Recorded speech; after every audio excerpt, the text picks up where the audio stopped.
Great morning, YouTube. What's up, babies? I'm still smiling because you know what? It's a beautiful day down here in sunny San Diego, Southern California, man. Always cheering you up with that 7 and 8 a.m. sunshine. But yesterday was a pretty bad day for crypto again in our space. Unfortunately, another team lied to us about a tier one exchange listing. And today is going to be more of a just hangout session kind of podcast deal. I'm going to be blabbing my mouth. Not much real crypto news. Honestly, haven't checked my usual sources. But we're going to talk about this situation and this debacle yesterday because it's an absolute damn shame that, again, in this space, we're lied to from another project about, like I said, a tier one exchange listing. And it's not just a tier one exchange listing. It's Binance. It's Coinbase, right? And this makes this extra heinous and extra kind of sinister just because of how blunt and direct they were about the Coinbase listing. Because before, they weren't really these other products weren't really standing on the rooftop saying we're going to get listed on these exchanges, right? They were just throwing subtle hints. And of course, Terrarium had a whole 24 hours where they left they still left the tweet up where they pretty much bragged about getting on Binance, right? So the question is this illegal? What's the legality of this? Because if you look at the chart, right, and the people because a lot of people bought in for the hype, right? A lot of people bought in for the hype of Lilly Finance, right? It's a speculative play. I mean, I like to degenerate gamble too. Put a little bit of money on here. If it goes on Coinbase, then it goes to the moon, right? But the people that bought in after, are absolutely wrecked. I mean, look at where this chart is at. It's down 54% on the day and down as much as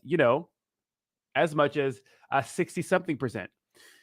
And I get it because there's always going to be a buy the rumor, sell the news phenomena, right? That makes sense, right? That always makes sense. But this is kind of more egregious. Now, of course, this dump really happened because, okay, if you guys didn't know yesterday, Lilly Finance was supposed to be listed on Coinbase. They told us December 9th they were getting listed on Coinbase. Now, it raised a lot of red flags and set off a lot of alarm bells in our space, in my head, because of announcing the exchange listing before they did. Now, they were confident as a bitch, right? They were just confident. Or either they're lying to us, right? And it just never happened. And this is what they had to say for it. Listing update. We want to let everyone know that due to unforeseen delays, we will not be listing today. Once we receive a new date, we will pass along the news. Let's be patient together. We are going to make it. Right? Okay, so the thing is, this is unacceptable, right? What kind of message is this to the people that you pretty much lied to and now are kept on radio silent, right? And if we go to Zach, right, and I don't think it's ever going to happen. I don't think this listing's real. I think that they got duped or they wrecked a lot of people. This guy, the head of listings, still hasn't taken down that post where he replied to a comment and pretty much said, hey, this is false. You're not getting listed. All official listings come from a certain number of sources, and it's right here, right? And it's Coinbase assets, and then it's a blog. Now, the thing about this whole thing is they were saying, oh, it's going to happen between 3 p.m. and 5 p.m. You know what I mean? And it didn't. And the issue is, it's well, the issue with all this, right? It's Coinbase assets in the blog, that stuff is published usually 24 hours before or the morning of or something like that, right? Crazy. RZ says, yo, Fudney, what about Volt and Crypto.com? You guys not remember the live stream I did after that where I called out Pablo for saying to get a listing on Crypto.com and it didn't happen? Yeah, I called him out. Yeah, I made a video on it. So I already did that. I made a whole video dedicated to it. You know what I mean? Yeah, I called them out already on that. You can't do that stuff in this space, right? Can't do that stuff. I made a whole dunk video on that. Can't do that in this space, right? And of course, I'm a Volt sponsor right now, but I'm sponsored by Volt, right now. Obviously, links to all the socials is in the description down below. But that's wrong, right? That's wrong, or even hinting at that. But unlike a lot of other people, Volt never put anything as their banner. They didn't directly tell us that in 2 weeks we're getting listed on Coinbase. Like no one said that, right? There's no, it's crazy. It's crazy. They still have it too. So we'll see what happens, but it's absolutely crazy. It's just kind of a weird spot because I feel like a lot of us have grown in this space and we're going to continue to grow, right? But I'm looking at like, let's just go to like this, for example, right? So you guys know I put up that video the other night. Let me go to my fucking burner account, Luna Classic Nut Hugger, which is a hilarious name for my burner account, Luna Classic Nut Hugger. I was roasting somebody, but let's go to Russell Armand, right? I'm looking at these guys. These guys is, these guys' Twitter pages and I'm in these AMAs, and it just seems like it's so sad. It's like they're still like under the spell.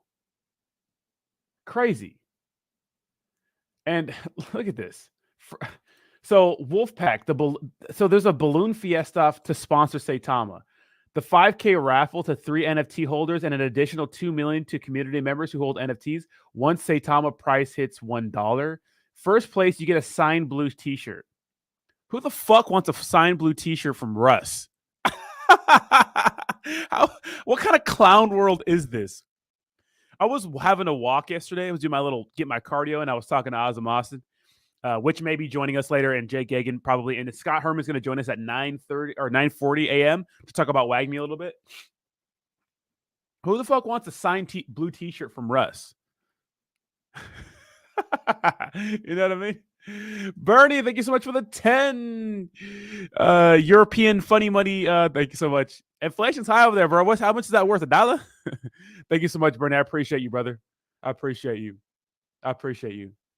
No, I haven't heard from Ryan Patrick. I spoke to Believes a little bit, but that conversation is private. So, but I spoke to Believes, but I haven't heard from Ryan Patrick. But look at, you can't get mad at influencers because their information is only as good as the information they're receiving from these developers.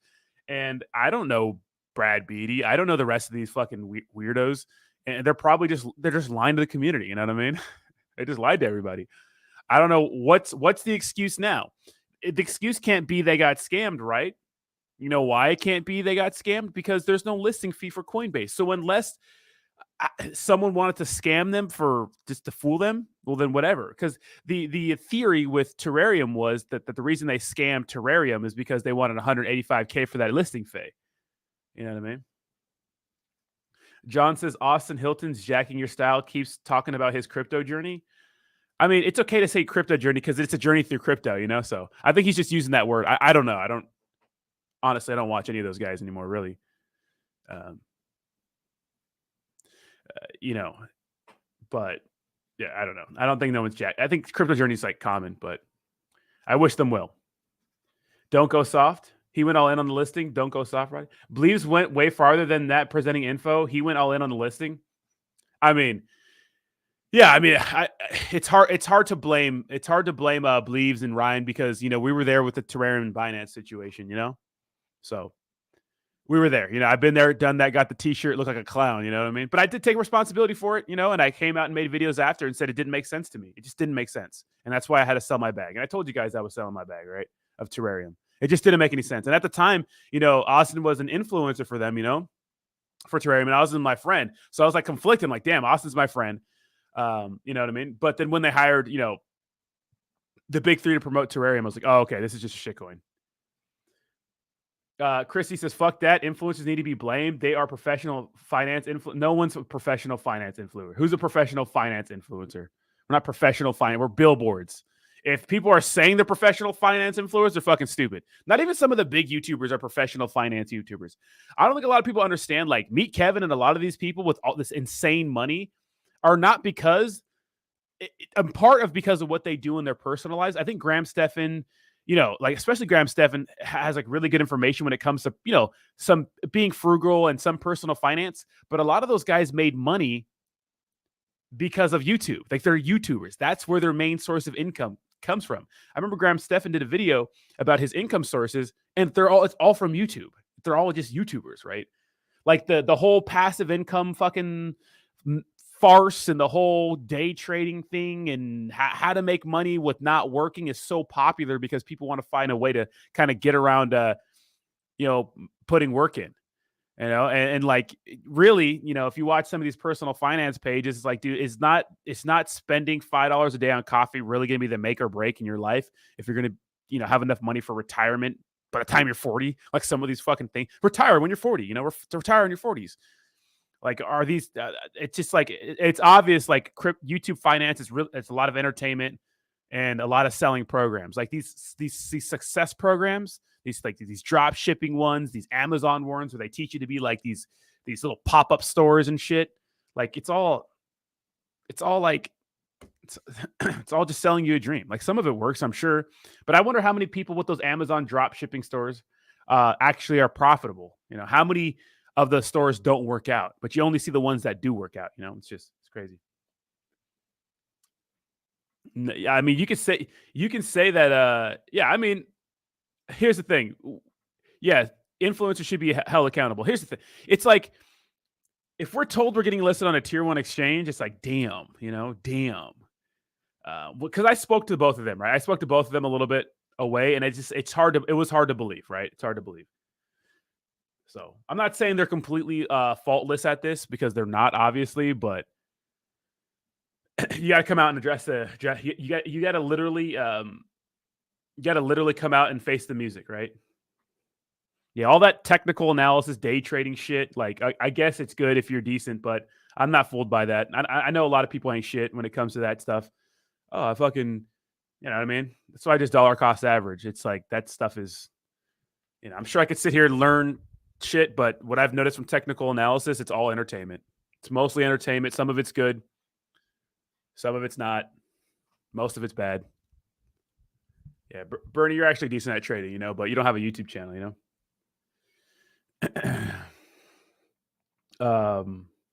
Yeah. I'm not saying that believes in Ryan are faultless, but if they're not coming out and saying this is bullshit and demanding answers, they should. All right. They made two crypto night by announcing before exchange and giving deadline, double whammy. Yeah, it's bad, right? It's super bad. It's obvious they weren't going to be listed. The head of Coinbase listing said it. Exactly, right? I mean, to be fair, I spoke to people who've dealt with like getting listed on exchanges, and they said that sometimes you can go above the listings if you know people, right? If you know people, but the fact that they announced it to the public, I think, is what people said that really put the nail in the coffin, right? But look at they were probably never getting listed in the first place. Either someone like really duped them, I don't know, or they purposely scammed us. Now, I always think that like how can these people have the audacity to purposely scam people like that? They do have the audacity, right? They do have the they don't give a fuck, And I have a feeling that some influencers don't give a fuck either. Because if you think that they didn't sell the influencers didn't sell their bag after buy the rumor, sell the news, I mean, you know what I mean? I put a little speculative play in there, not too much money, but just to see how it went. But I put $100 into shitcoins every day, random shitcoins, just to see what happens, But if you think that some of the influencers talking about it didn't sell their bag, you're fucking out of your mind. Or sell some of it, you're out of your mind. And is it going to matter to them long term? No. Why? Because they already made their money and give a shit, So there are some that obviously don't give a shit, are going to absolutely scam you. But I don't, whatever. You guys like the SPF list? Sorry, guys, Lilly Finance is not getting listed. Yeah. Well, at least Volt's like higher market cap than it's like ever been around the area. It's hitting its all-time highs and stuff. It hasn't really gone down. Like Saitama is like way down, And Volt, to be fair, Volt never announced a listing or a Crypto.com one. That was Pablo who announced it. You can't do that, right? Pablo said that, not Volt. Volt never announced that shit. Devs just need. I'm sure he gotten a talking to for that. Tell me what we aping, Fudney. We're not aping anything. I ape off camera, man, off camera, because you guys will buy what I buy, and most of the time I lose. Coinbase Twitter announces new tokens at the same time of day. I sold my Lilly bag yesterday after that pass and made money off this dumpster fire. Yeah, a lot of people did. TARP AMA. We all know it's fake publicity. Well, they made a ton of money on selling selfies, right? Buying selfies.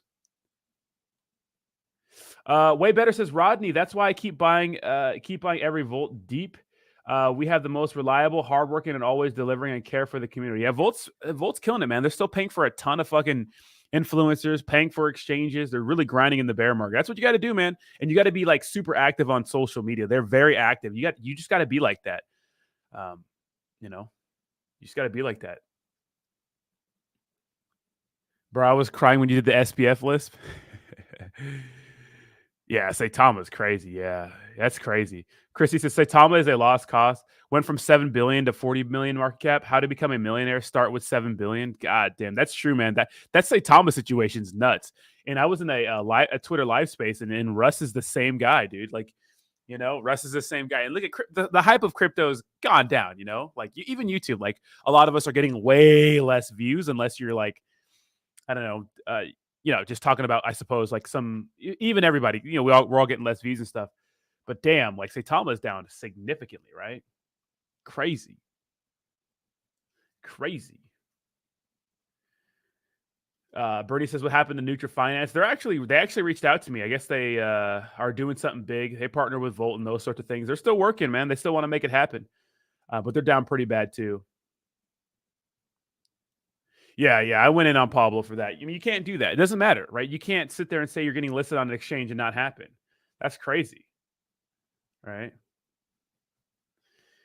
Saying not financial advice is not going to help anybody, by the way. You should probably, there's a lot of content out there that tells people, and you guys know, you don't pretend to be some expert trader or some weird shit. You know what I mean? It's like, it's mostly entertainment, like news, like a news anchor kind of deal. Like if you're getting investing advice and like, I don't know, from YouTubers, crypto YouTubers don't really know shit. That's why I kind of look outside of crypto just to get some sort of clarity on like what the hell's going to happen to the market. Because like I said, I could watch like Cryptos R Us for example. I watch him every day, and he's super popular. And that motherfucker gets like insane. He has like 3,000 or 4,000 concurrent viewers at a time. And I'm a member on his channel, on his YouTube channel. Like he's killing it constantly. But it's just hopium. It's just like, oh, well, this time crypto did this last year, so it's gonna do this year. It's like it's hopium and like real low end, fucking real low end technical analysis. It's like, yeah, Luis the Leader. I don't think he's making videos anymore, but that the other guy is, the black dude. Believe shit the bed. I spoke with Believe this morning, but I got to troll him for being always wrong. Lilly Finance asked SPF how to get listed. Yeah, it's crazy, right? It's crazy. It's like, of course, this could be the perfect time because anything is really going to dwarf the FTX situation, right? Bernie says, Rodney G, where's he at? He's in my DMs, man. They're going on a huge campaign here very, very soon. I think they acquired a lot of money, so we'll see what happens. The audacity to mute the announcement made it extra fishy. Yeah, and they were kind of radio silent for like a few days. I mean, look at me and Jake came out with mostly Jake came out with a big bet, right? He said, hey, 25 ETH. 25 ETH if you get listed, but you got to agree to the deal. He never agreed to it. And that's probably the reason why. You know what I mean? Yeah, dude, crypto banter is good too. I like the crypto banter. Yeah. WAGMI was on the crypto banter one time. Yeah, crypto banter is good. I don't watch them though that much. I need to get on that. I think it's illegal to do promotion and sell at the same time. I don't think it is. Unfortunately, there have been wallets that are tracked like that because a big thing to do, and I never do this, not to say that, I haven't sold my bag without telling anybody, but I don't take a lot of people don't take team tokens, right? We're not going to take team tokens or like our supply or something like that to promote a project, because when you do that, it's bad juju, right? Because if you promote something and then sell your bag right away, you look like a piece of shit. So I guess if you hodl, that's fine. But a lot of people don't. So what happened was like that Lark Davis guy and a few other people like BitBoy, they got popped because they leaked one of their wallet addresses before on a stream or a YouTube video or something. And people got their wallet addresses and they would promote something and then immediately dump it. Like, it's an issue when you have like a huge platform, even a small platform, you buy into a cryptocurrency project, or like you're given part of the supply, you promote it, maybe in your pump and dump group or on your Twitter, on your YouTube, and then immediately dump after that, like the same day or within a few hours, because you're dumping on your, like you're pretty much saying, hey, buy this thing because I care about this thing, and then you're dumping. Obviously, that's wrong. I think that's objectively wrong, right? But Chrissy says, all this people with Discord TA and Signal for trading, those are illegal. Looking at T Hobbs charging people for bullshit TA. I'm not part of his. I'm not part of his. I think he has a Discord. I don't do those things. I mean, I'm sure it's good information, but I don't do those things. Who won the contest? We're still waiting. So if you guys didn't know, there's a meme contest on my page. Here, we'll roast here we'll roast Rust in a second. Let's go. Let me see. Crypto journey. Your boy. Let me see. If you guys want to participate, why is this a sponsored promoted tweet? Why is a big booty video game chick promoted on my Twitter? Maybe that's necessary. Anyways, this is my meme contest. It's on my page. If you guys want to enter to win, make a meme of my face. We have some good ones. Me kicking Russ in the ass. I don't want to ruin it. Me coming out of a rhino's ass. Me with an old face and Ian with assless chaps. Jesse T fighting the urge to ask Russ how much blow did he do today. I can't believe that guy asked Russ how much blow did he do. That's right, baby push. These are pretty good. This is my picture from high school that fucking weird Saitama people like to find. This is me making out with a fat chick. My portfolio, December 2021, December 2022. Yeah, so there's more. But if you guys want to participate, go ahead. I'm going to give $50 in USDC away to the best one.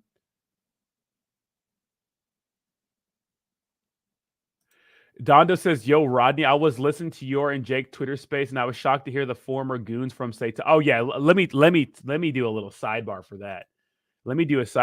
But I was very cordial last night in the space. But let me tell you one thing. PR Torres, you fucking suck. And no matter what, it ain't over, right? It ain't over. That guy can go fucking fly a kite. I do not like that guy at all. Faltron, a little different. So we had PR Torres' mouth breathing ass come in my space last night, and I was being cordial. I don't like him, right? Don't like him ever since Saitama drama. And he sat there pretty much the thing is, I came in like halfway through his conversation because I was filming a video right at the same time. I had to do the live space and film a video.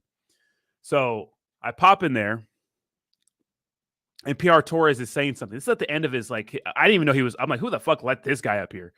PR Torres is up there. You know, a little weirdo, kind of built like a hobbit. Looked like he never even thought about touching a weight. Yeah, that guy.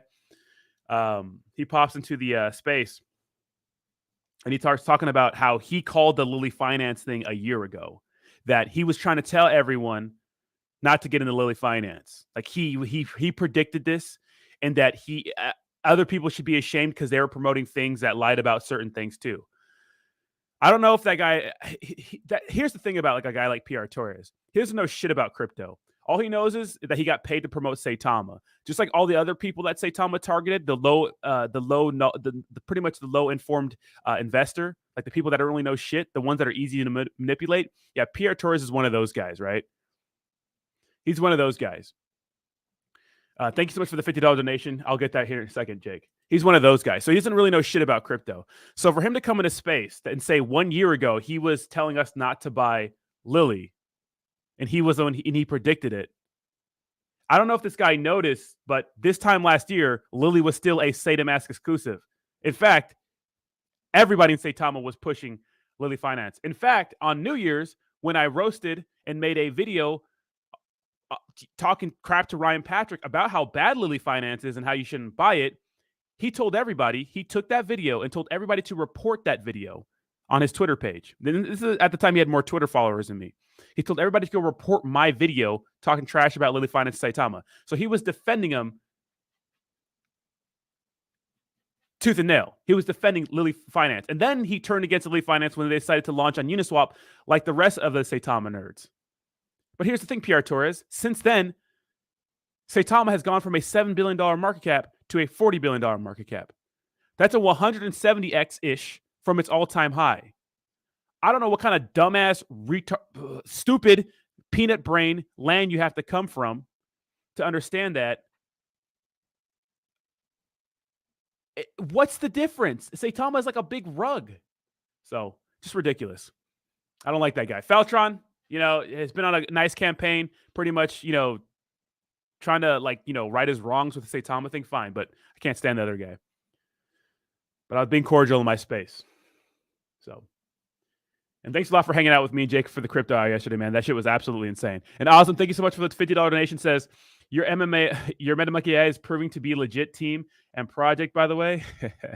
YouTube won't let me send you 100 as I hit my limit with Jake. Thank you so much. I appreciate it, man. Anything was nice. I appreciate you, bro. I appreciate you. But I think PR Torres just wanted to get in there and stir some shit up, maybe become relevant again. I don't know. Who cares? And that's all I have to say about that. Baby. Remember Bud saying there's no such thing as a market cap? It doesn't exist. Yeah, that guy's stupid. Look up IG token. What's up, Hitoshi? How you doing, baby? Crypto says he forgot he was pumping the fuck out of it until they left Saitama. Then it was typical PR going. Exactly. Yeah, Crypto Realist knows what's up. You know what I mean? Bud Rante is the biggest joke of technical analysis guy that ever existed.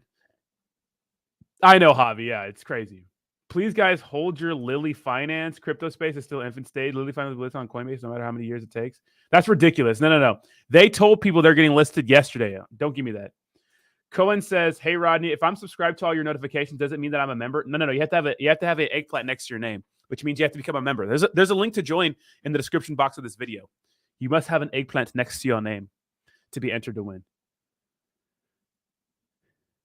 Bro, when I show you a token, you look at it. Shut up, Hitoshi. I'm not looking at your damn token. What's the ticker?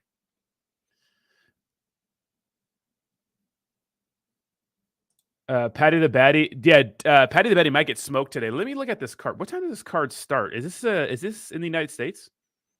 I think I'm gonna be a sloth today. I think I'm just gonna order a bunch of Panda Express and sit on my ass today. That's how I feel. You guys ever just feel the vibe, Let's see. Sweet Caroline. What time does it start? It might be at 7 p.m. I think it's a typical one, right? Sweet Caroline. I don't know. You guys know? I don't know. Yeah, Patty the Batty might get whooped tonight, but tribalism is bad for crypto. Don't go all in. Yeah, exactly.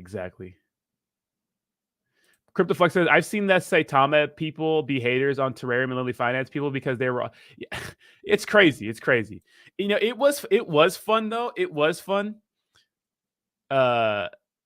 It was fun, like dunking on the Saitama. Because let's be honest now, right? When Terrarium broke away from Saitama, launched their own project, it pumped, and they were, it was rumored that they were getting listed on Binance. It was mostly fun to dunk on the Saitama maxis, right? That was the fun there. That was the fun. That's what really kept us going, right? That's what gave us life, that was that was the main reason for promoting, or not. I never got paid to promote Terrarium. I was never paid, right? I did it for free because people talked about it, and we all invested in it. And the thing is, like, a lot of people made money, right? Because that thing pumped for like a long time, and you had so much opportunity to take profits. I took profits right on stream. I told you about taking profits. So everyone who got into the pre-sale should have made a ton of money. You know what I mean? Jesus Christ, Austin with the second $50 donation. Holy crap. Thank you so much, Austin. God damn. Austin just got money, Thanks, Austin, for paying for my dinner last night. By the way, I went to one of my favorite restaurants last night and had a half chicken with polenta and grilled broccolini. Let me fucking tell you, some good polenta. Woo! And some garlic lemon chicken. A half chicken. A half a cluck, baby. Shit was swanging. Thank you so much, Austin. I appreciate you, man. No, it's not my birthday, but it's an inside joke with my audience that every day is my birthday. Now, you guys are not going to believe me what's my actual birthday.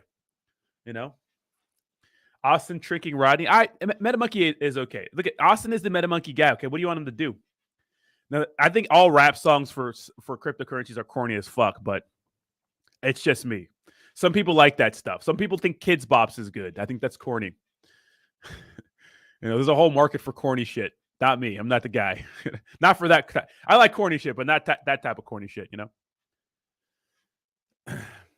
Matthew says, I canceled all my work today, just chilling. Nice. That's right. Thank you. DJ knows. DJ says August 3rd, real B-Day. Hell yeah. Yeah, my birthday's in August. Yeah, we're just chilling today. I don't really care about the views. We're just hanging out today. We're just going to talk some shit. August 3rd is fuckboy holiday. That is true. Unless I have a girlfriend by then. We'll see. Maybe I'll have a girlfriend next year. Maybe. Probably not. CryptoFlex says, these are my reflections. Says, yeah, that was funny. One of your best streams, too. Terrarium pumping that night. And you and Dominic Wilkins, exactly, dunking on Saitama. They were so mad, bro. They were so mad. Chrissy says, what happened to the coin Neo? It was touted as the next Ethereum in the last bull run. Yeah, that shit went away. Yeah, not all altcoins are going to reach their all-time highs, There's only safe bets, like I said, are probably just Ethereum and Bitcoin doing better than their previously all-time highs. Let me see. Jason said, at least if you bought Lilly at the bottom of the dump, you're good. Yeah. I mean, they could make a comeback in the future. We'll see what happens, right? But this kind of stuff usually gets you X'd out. Here's the thing. It's like, you got to understand one thing about Saitama. They met all the requirements except for some of their tokenomics, right? And this is why they made a V2. They met all the requirements to get on some of these top tier exchanges, but I'm not sure I don't know what Russ was thinking. But even my caveman brain this time last year, when I would hear him go on other AMAs and say really pompous things, and in my head, I'm like, well, why are you talking shit about other exchanges? Russ would literally say that they're going to be the biggest exchange. Okay, so here's some alpha. So back in the day, when Russ started doing AMAs, right? This is like September of last year. Russ made some good points, and he talked about what's the point on getting on a Binance or a Coinbase? What's the end goal? What's the end goal?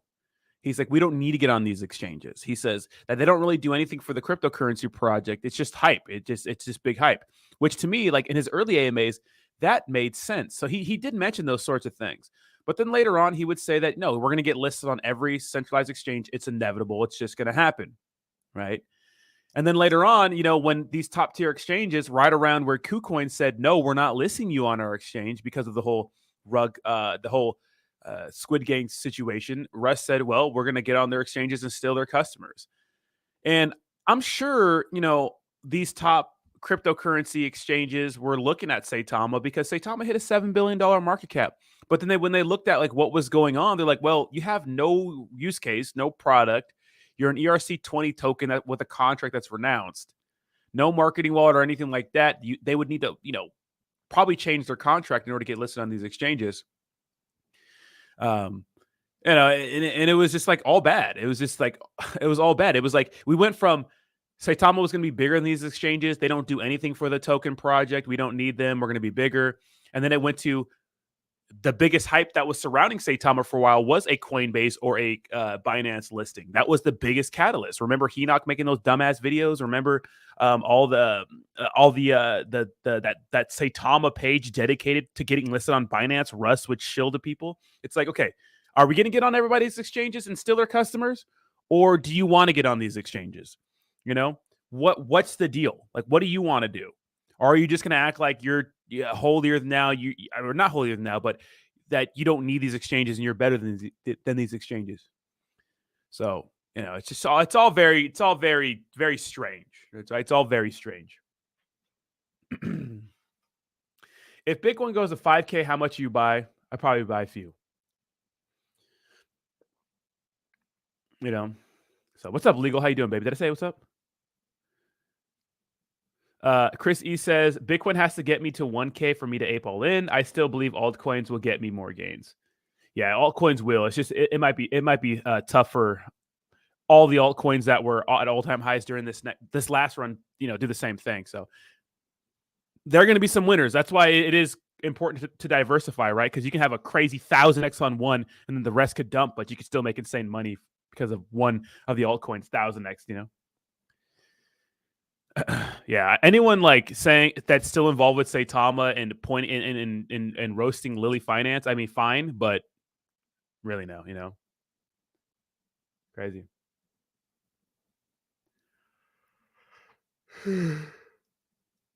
Hitoshi says, if you can't look up my shit token, we are even Facebook. I thought we're Facebook friends. Hitoshi, relax, bro. Why do you want me to look at your? Why do you want me to look at it here? People are not going to buy it just because I pull it up. How much did you get in for? You good, bro? You want me to pump your bag for you so you could dump it real quick? What do you want me to do for you, bro? What do you want me to do? Do I see Crow going to $3 in 2 years? Not $3. No, in 2 years I could see it beating $1 though. It's all time high for sure. If they stay out of the crosshairs of the rest of the crypto world, because it seems like there's been a lot of like FUD on Crow lately. Big A says Saitama was going to be the next Binance, the next Axie Infinity, the next OpenSea, and the next Decentraland, according to Russ. Yeah, that was delusional. Yeah, delusional. Now they're talking about a 401k plan. I'm not even kidding. They're talking about a 401k plan. You think that's crazy? They're literally talking about a 401k. I'm not even kidding, bro. Let me see. They're talking about a 401k plan. You think that's nutty?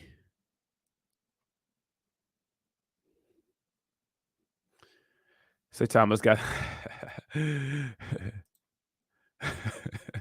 Yeah, I'd be repping Saitama too, but made me a filthy millionaire, Look at Russ just living his life. I mean, I can't be mad for Russ on the come up, but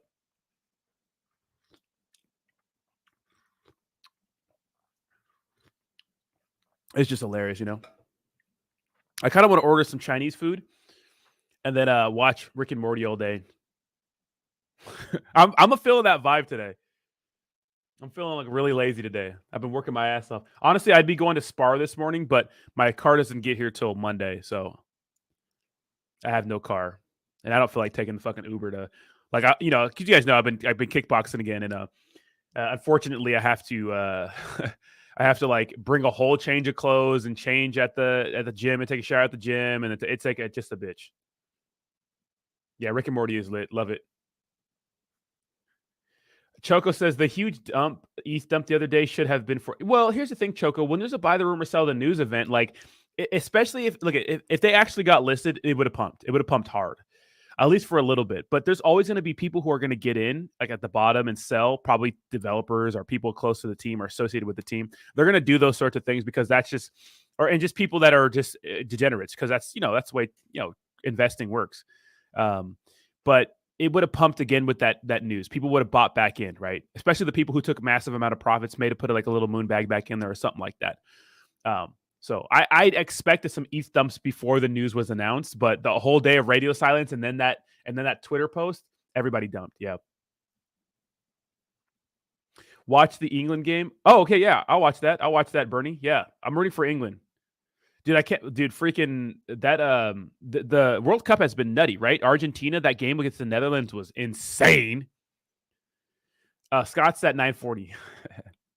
Sweet Carolina. Oh. Yeah, but that was a crazy game.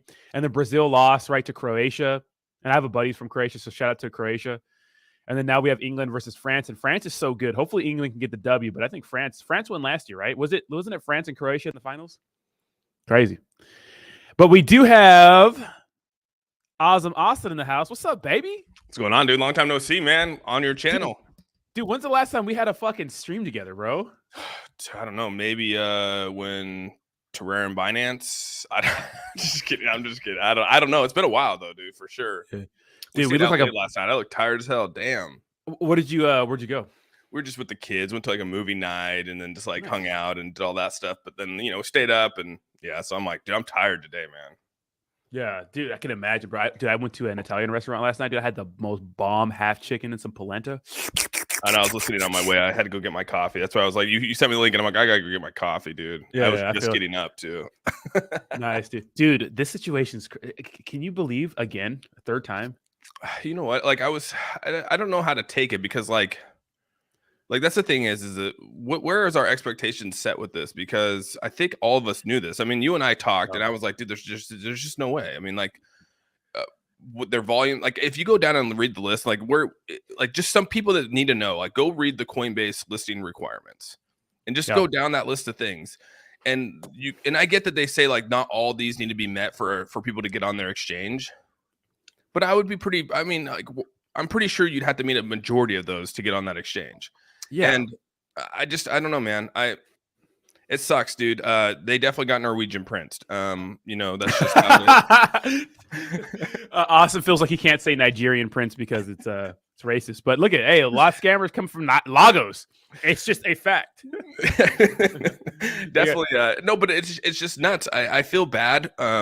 It's like, do you feel bad? Do you feel bad for the people knowing that the people were saying from day one, like this could be a scam, like this might not come to fruition. Like everyone was throwing warning signs out there. It wasn't like before where everyone was like, hyping it because they didn't really know. It's like we knew. Everyone sort of knew. I don't know. Yeah, well, yeah, no, 100%. I don't feel bad for like maybe the influencers, but like for like the people who just like really, because they don't know. It's like the same cycle of like last year this time where like people like that come in and like listen just to Lilly Finance, like the team members, and think like they are telling the truth. Like they wouldn't lie, you know what I mean? And they just don't understand that this has happened before. And oh yeah, they would lie, And I think when it comes to like so being a part of like MetaMonkey AI, like you learn, like I've learned so much in 90 days from like just being a part of a project where now it makes you look at projects just differently, because like I don't think people realize like how much money you need to run a project in this space, a successful project. Like it's easy to go out there and deploy a contract and deploy a project and say you're going to do all these things and get everyone to hyped up and excited. But if like I wrote yesterday, and like if devs just actually focused on delivering a product, they would make so much money in this space if they just focused on delivering a product versus like just, they see a couple $1 million and they think it's life changing, and then they dip out or they do some shit like this. And I don't know what Lilly does. I'm still probably blocked. I don't even look. yeah, they blocked you, Lilly Finance. Remember, we were both blocked for a long time there. And I think that they unblocked me after Ryan talked Patrick, to him or something like that, because remember they wanted to do like an AMA, and I was like, I'm good. Like, I would have did it, but I was gonna charge him. No, that's where I was just like, I'm good. I don't know if I wanted them. You know what I mean? But like I just see it like how when it comes to a blockchain, right? And everyone was saying this. It makes sense because like why are you going to focus on like a blockchain is a blockchain? How are you going to make it like we are a medical blockchain? Like what the fuck does that mean? Like a blockchain's a blockchain, dude. You can't just say like it's a medical blockchain. Like so what they want to do, because I worked in the healthcare industry before, was what they wanted to do is they wanted to make like looking for network care and those sorts of things. Like they wanted to put it on the blockchain, like it would make it faster and speedier, more reliable. But you've dealt with healthcare. I have too. Literally, the systems they have are really easy. They're good. And that's the thing is my father, right? I mean, that's what his business was before. He was the first guy in the United States to take surgery centers out of hospitals. That was his business. That's what made him and his partner. And to think that like something so easy blew up to be something so great, but that's what it was. So like, when you went into your surgery, did you go into a hospital or did you go into a surgery center when you got your knee? Yeah, you just went to a surgery center. So that was the trend 20 years ago. And so they moved that out of there. And so my dad's worked with doctors, right? He's worked with this whole thing in the healthcare, and he was just like, there's no way. Like, why would these people go to these guys and be like, why are you heads and shoulders above the rest? Like, we don't care. We'll do it ourselves, if we have to. We'll wait for someone to have this because our systems are already working as they are. I don't know. Lilly's been one of those things from day one. Yeah. The Saitama thing, right? I mean, we've had this vibe from day one. The launch was horrible. People got hurt. And I get that they came back and said they were going to help people. Like they came back and said that they were going to, anyone that got wrecked, they would actually give them money back or something like that. I think there was a program for that, which again, I don't know if they did that or not. That's just what I heard. But like, what made them think that they were going to be able to get on Coinbase? Like what made people even think that they were going to get on there? Just low informed investors, that think that like same time last year, like maybe some people that were kind of like me, like in Saitama last year, like when I first started making content, when you don't understand like DeFi and understand how big it is, and like because now we're in this space every day now, you see like, oh, okay, Saitama's not that special, but if you come into this space and you don't know that, you're kind of tricked by those sorts of things. And what was crazy last year is that when I was making pro Saitama content and like just pro crypto content and shitcoin content in general, And then I started looking at like other YouTube channels and stuff like that about crypto. A lot of them were calling out Saitama, and it's like it doesn't make sense till now. You're like, oh, okay, it wasn't that they saw that it was a scam. It was obvious to them, but it wasn't obvious to us at the time, and that's why how the roles are changing. Now it's obvious to us, and it's not obvious to the other people at the same time. And that's what sucks about this is that I mean, everyone sees the taxes, everyone knows how much money. So like this pump right here will keep them existing. Like they will continue to build now because they got the money to build. Like they're not going to give this money back. They thought it was fair and square. Again, they you know what I mean? And Yep. you know, we can go back and Fan will probably kill me for saying this, but it's true. I think a lot of the stuff that happened with Terra, you know, in hindsight, I mean, you know, Skywalker unraveled a shit ton of stuff that makes you go, wow. I mean, oh yeah, and no one can dispute it because it's like, it's seriously like sitting there on the blockchain, and he just uncovered it. And it's like, they made a lot of money too, to continue to build. Like TerraPay is off the shoulders of the Binance probably, you know what I mean? All that stuff. And I get that they can sit here and we're fudding and stuff like that. But when you really start to pull it back and look at like what happened and how much money was made, and then like how much money was sold, because you're not telling me these guys aren't selling their wallets too in Lilly. Yeah. I mean, big wallets are selling. You know what I mean? They know. And so they're able to take this and continue to grow and be relevant in this space. You know what I mean? And that's what sucks about this is that the bad players in the space continue to grow. And a lot of us will say we'll never touch it again. But there's still other people out there that will continue to support it and continue to buy into it because of their message or whatever it might be. Yeah, that's just how it's going to be. And like I've said in the space, I don't think we'll ever get away from stuff like that. No, because there's always, especially when the hype of crypto comes back, there's going to be a new like wave of more low-informed investors that are like, oh, they're going to fall for every fucking trick there is in the book. We're going to see this like in 2024 when the market starts to go parabolic again. We're going to see the same exact thing. The same exact thing. We're going to see another project promising the world. It's going to be another shit coin, and we're going to know like, oh, this is the time to buy this shit and get out right before a big event.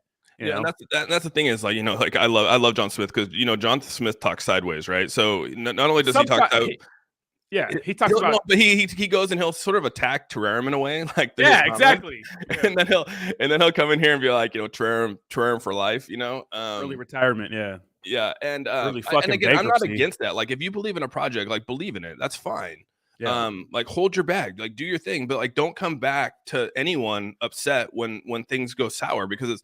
I mean, when you see major projects selling on top of investors, it really sucks. You know what I mean? And like, I don't understand how people can sit there and think that like that's okay to see their money walk out the window, you know, or walk out the door, and you're okay with that. Like, I guess I don't have that mentality. Maybe where do people get that mentality that's acceptable? Yeah, well, it's the cult thing, right? It's like John Smith's the homie, you know, but he likes terrarium, right? But yeah, he's kind of flip floppy on it. But the thing is, it's like it's the same thing, right? It's the tribalism. It's like the devs can do no wrong, and we're like the people that still support like Saitama, like they're just going to keep going regardless of the evidence that's presented to them. And I think a lot of it is because it's like it's the only hope is like just you know to get their money back is to keep supporting them no matter what, you know. And don't even get me started with that turd burglar, dude. Like, I mean, I wanted to say something so bad in that space, but I was like, this is Rodney and Jake's space. I know. And I was like, I'm not going to sit here. Like everyone's sort of coming together and talking, and this guy comes in, and it's like the whole, you know, trying to puff your chest out, and it's the I told you so, I told you so. Look at me, I'm the greatest, you know, gift since fucking God. And I'm like, God, this guy is just a doofus, man. Such a dork, dude. Yeah, we're talking about PR Torres, by the way. I didn't want to talk about that guy anymore because this is what he wants. He wants us to talk about him, you know what I mean? Because and that's why I didn't bring his name up. yeah. Well, yeah, we're talking about his little weirdo, you know what I mean? But yeah, it's like the same people. Like I know they're trying to get like they're still salty because Lilly separated from the team, right? And Scott's coming on in about an hour. Talk about WAGMI for a little bit. Yeah. But I remember, you know, Scott and Just Moonshot, they did a launch of Lilly Finance, and it was bad. And the crazy thing is, like, you know, that was the vibe back then. It was like, you know, because Scott was a big Saitama person then, so was Just Moonshot. It was like Saitama was attacking Lilly and Terrarium because, you know, Lilly Finance decided to do their own thing and said, fuck Saitama, we're not waiting anymore. We're launching on Uniswap. So, you know, you have these people that are supporting Saitama that are like, I told you so. Well, it's like absolute disaster with Saitama. Saitama is a disaster, you know? And they did this, so they did the same thing with KuCoin. Like, I mean, where he didn't bring up KuCoin when they did this with KuCoin, he didn't bring it up when they did it with Saitamask and everything happened in Sata Pro and all this other stuff. And what happened to the Sata Realty launch? I mean, I think Faltron was pretty open about that in that space. Dude. Where were you at on that? Doofus. Yeah, Faltron said he had like almost $1 million on for Sata Realty, but remember they had no liquidity. I know. So he couldn't get any of the money. Like same thing. You couldn't see that. And that's the sucky part, is you couldn't even see the liquidity because it wasn't attached to a DEX tools. It wasn't attached to anything. Like it was just like, well, shit, how much is in that wallet? You know what I mean? Like, it's like everybody forgot all about those scams, and then they're just like, everything's fine, everything's good. It's insane. And it's because Torres is being paid, dude. I'm gonna say it right now. That's why a lot of people will still support whatever project they got, because they're getting paid by it to support it, right? I mean, in all reality, that's what it is. And it's okay, like do your thing, but I mean, don't come point fingers and think that you're God's savior to now you got this savior complex when you weren't saving people before from getting scammed. Yeah, I mean, it's crazy to think that Saitama's down at like 170x from its all-time high, and they're gonna sit there and act like I told you so. It's like, are you stupid? But yeah, they're stupid. So no, and that's the thing is that what's the common? I was thinking about this last night. What is the common denominator between Lilly and Terrarium? Saitama. It's fucking Saitama, dude. They all come from Saitama. Like, what does that like show us? Like, I mean, we should probably avoid any people, dev, person, anyone that comes from Saitama. We should probably be like, whew, deep breath. You know what I mean? Because again, those the people from Terrarium were top wallets in Saitama. They knew each other. They were actually at the Vegas events. Like they had that camaraderie. You know what I mean? Like, Dr. Praveen was there, right? He was one of the biggest holders in Saitama. Like, you don't think that they know each other? You don't think that Russ and them hung out and talked and strategized? I mean, they knew his wallet. I mean, so they had some kind of ins and outs of stuff. And then they branched off and create Terrarium, and then look what happened with Terrarium, and then look at Lilly and Brad and all them. Same exact thing. The common denominator is the exact same, dude. And so for me, honestly, like, why would we go anywhere near people who are coming from this project that we know is a fucking scam? Yeah, crazy. And I see Jake in the chat. Jake, I sent you a link if you want to hop in. And I want to read this donation off here. It says, Crypto Fitness Gaming says, this is why those crypto billionaires are missing in other countries. They are real world consequences for lying to steal from people. Now, there are crypto billionaires missing. I did watch a documentary on that. Crazy. But yeah, man. Yeah, it's the same thing with the whole the Saitama thing. Like, what got me about what was always a big red flag in my head about Terrarium is the fact that they were former Saitama investors. And I'm like, okay, these guys who thought this was this product was big shit either did it for like the lols and the memes, or they did it because they were just low informed investors like us. And if that was the case, well, then they're creating a product that we're getting into now. You know what I mean? So the whole Terrarium thing always raised a huge red flag in my head. But what really kept me away from Lilly Finance is like, maybe think of it a little differently. Because I don't know if Brad was an investor in Saitama. He probably was. But I know that they had a falling out. And maybe that falling out was because Brad was like, we're not going to wait for you to launch your Saitamask app. We're going to launch on Uniswap because we don't want to deal with you guys. Now, I don't know if they're still friends. It was unclear whether they're still friends or not, or they're enemies. We don't know, but we know the communities didn't like each other, although they wished each other well publicly. So I thought that maybe, hey, Lilly Finance just had a bad start and they could make up for it, but I guess not. It comes down to money, dude. Yeah, this all comes down to money. And the longer you sit on the sidelines, you're not making money. And you see Terrarium, or not Terrarium, you see Saitama losing money. So I'm assuming Brad probably did have money in Saitama. And over the months of them waiting on the sidelines for Saitamask, they saw their money dwindle and dwindle and dwindle. And again, I didn't verify whether these guys had money before crypto. A lot of people were saying that they didn't. A lot of people, like, on that space last night, I couldn't believe everyone coming up saying that how they were basically, they were pretty damn poor before they came to, launching Lilly. I don't know the truth of that, right? I have no idea. Sure. That's just, huh? Well, it's the same thing with Russ and Saitama. I mean, it's like we know that from what Russ's wife said, that he wasn't some successful businessman. He was just like a guy who had no money that was living with their family and shit, which is like, I get the come up, I get it, but you don't got to lie about being, rich. But yeah, it's probably these guys are just greedy. They saw this kind of money for the first time in their lives and they didn't want to give it up.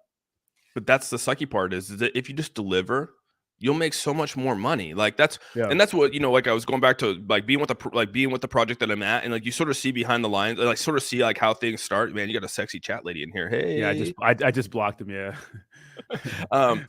So like, no, but what was funny about it is like, what it takes to build, like what people would forget in this space is that to actually make a token have use case, like there's a lot of energy, time, and money that goes into like making that happen. Like you just can't say you're gonna do it because you don't have a majority of these people don't have the team to do it. You know what I mean? And these people are not devs. These everyone that's deploying these contracts are not developed. Like they're not developers themselves. Have you met someone who actually is deploying like developing the token with the blockchain, or have you met anyone like that? No, not at all. Exactly. So these guys aren't devs, dude. They're not developing shit. They're deploying a contract and telling you like, hey, this is what we're doing. It's like they're not developing anything. And that's what I'm saying is like once I realized, like once I went to a technology company in NS Labs, I was like, oh, this is what technology, this is how it's done. This is where you go. This is the room. This is like, I mean, like it opens up your eyes. And I'm not here to like talk about that, but like it really does. Like it's all based off experiences. And when you see that, and you see like what kind of team it takes to develop technology, none of these development team, none of these projects that are up and coming have the teams. Like they say they do, but they do not have the teams to actually build technology because it takes more than 100 people to build technology in this space. I could tell you that right now. And the reason why is because how are you going to run blockchains? Who's going to manage your blockchain? You think when a blockchain comes running, it's just like you push a button and it just runs and then you can just walk away from it? Fuck no, you can't do that. You know what I mean? You think that like when a metaverse is up and running, you can just click, start the metaverse, and no one has to manage the metaverse? I mean, come on, guys. These people only have a couple people working for them. Lilly only has like 5 employees. Like, how do you think they're going to build their fucking blockchain? You know, Saitama, they say they have all these people, but we never verified that. Terrarium, they have a big building and they've taken pictures of people on Twitter, but I mean, like, there's no showing of like where are they getting their dev team from? Who's working for them? We don't know.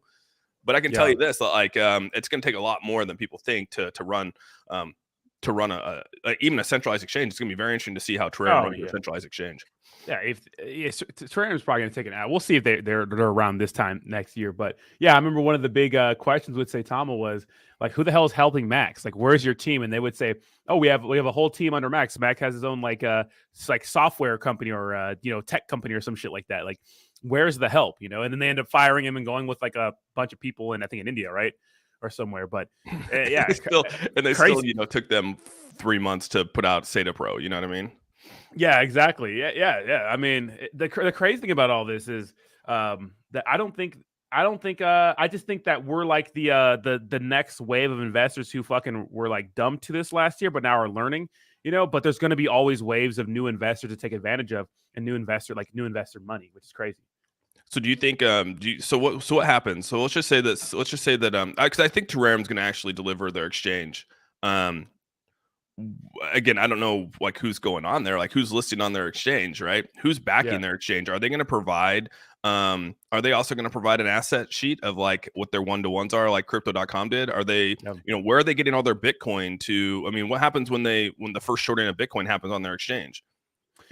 Who's paying for that? Is that comes from Terrarium? So I just have a lot of questions that never been answered by Terra, and obviously since I've been outcasted from them, like those questions will never be asked or answered because that's just what happens. I don't think they have the answers to them, and they'll sit here and say we're fudding and all that kind of stuff, and I don't care anymore.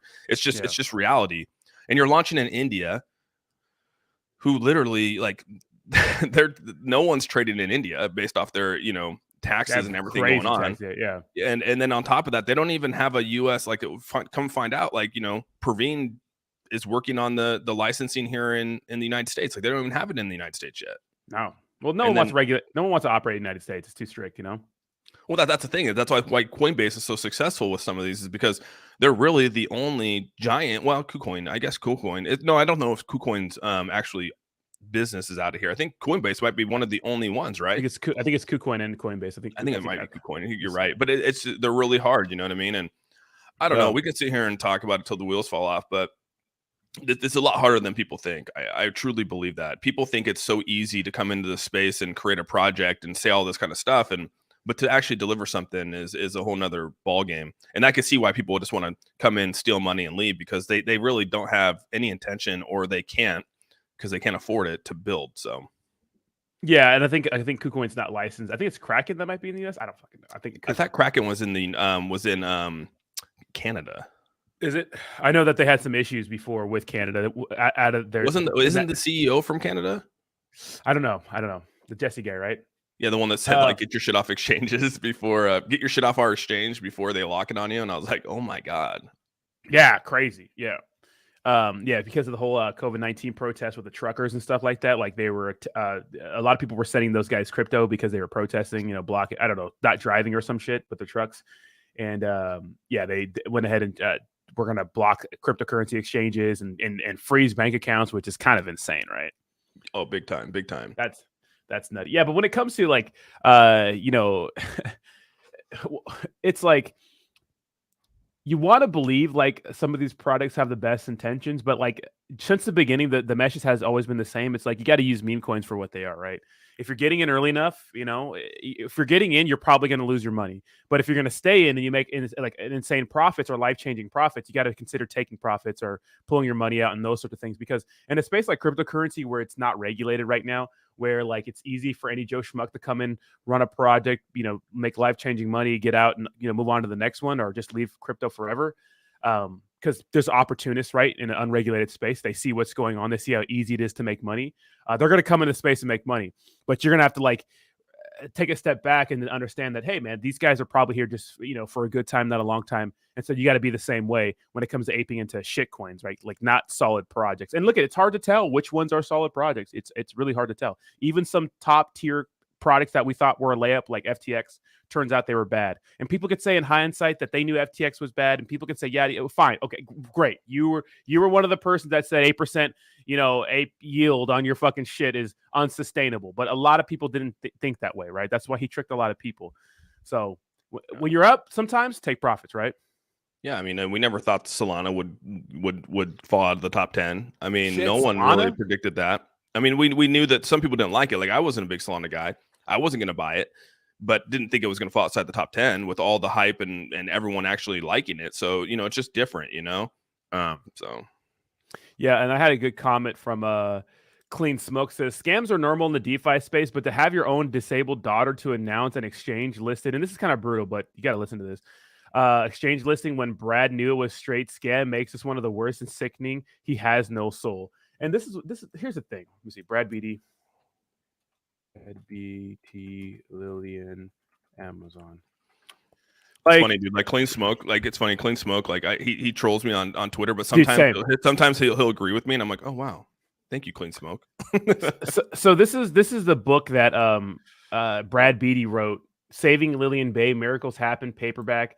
This is in 2012, right? Where he made a book, because of his daughter's illness. And I want to say something that there's no such thing as bad kids. There's only such thing as bad parents. Kids are not bad. It's bad parents. Yeah, you said that in your video last night, and I agree, man.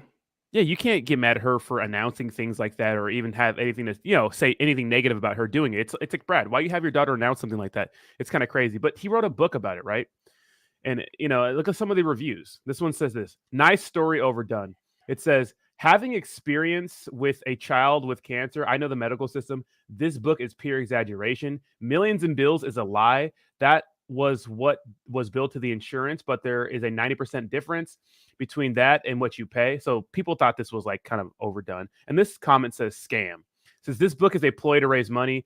UPS insurance is excellent and covers the majority of bills. Besides that, she has Medicaid to cover what they don't. This is a horrible book, in my opinion. There's hardly any truth to it besides trying to make money off a little girl that is perfectly healthy now. This is in April 16th, 2013. And when you go to, like, that's a crazy thing, dude. So my one of my really good friends, his daughter, she ended up having cancer when she was like 2 years old, dude. And they spent like 2 years up at the Children's Hospital in Seattle.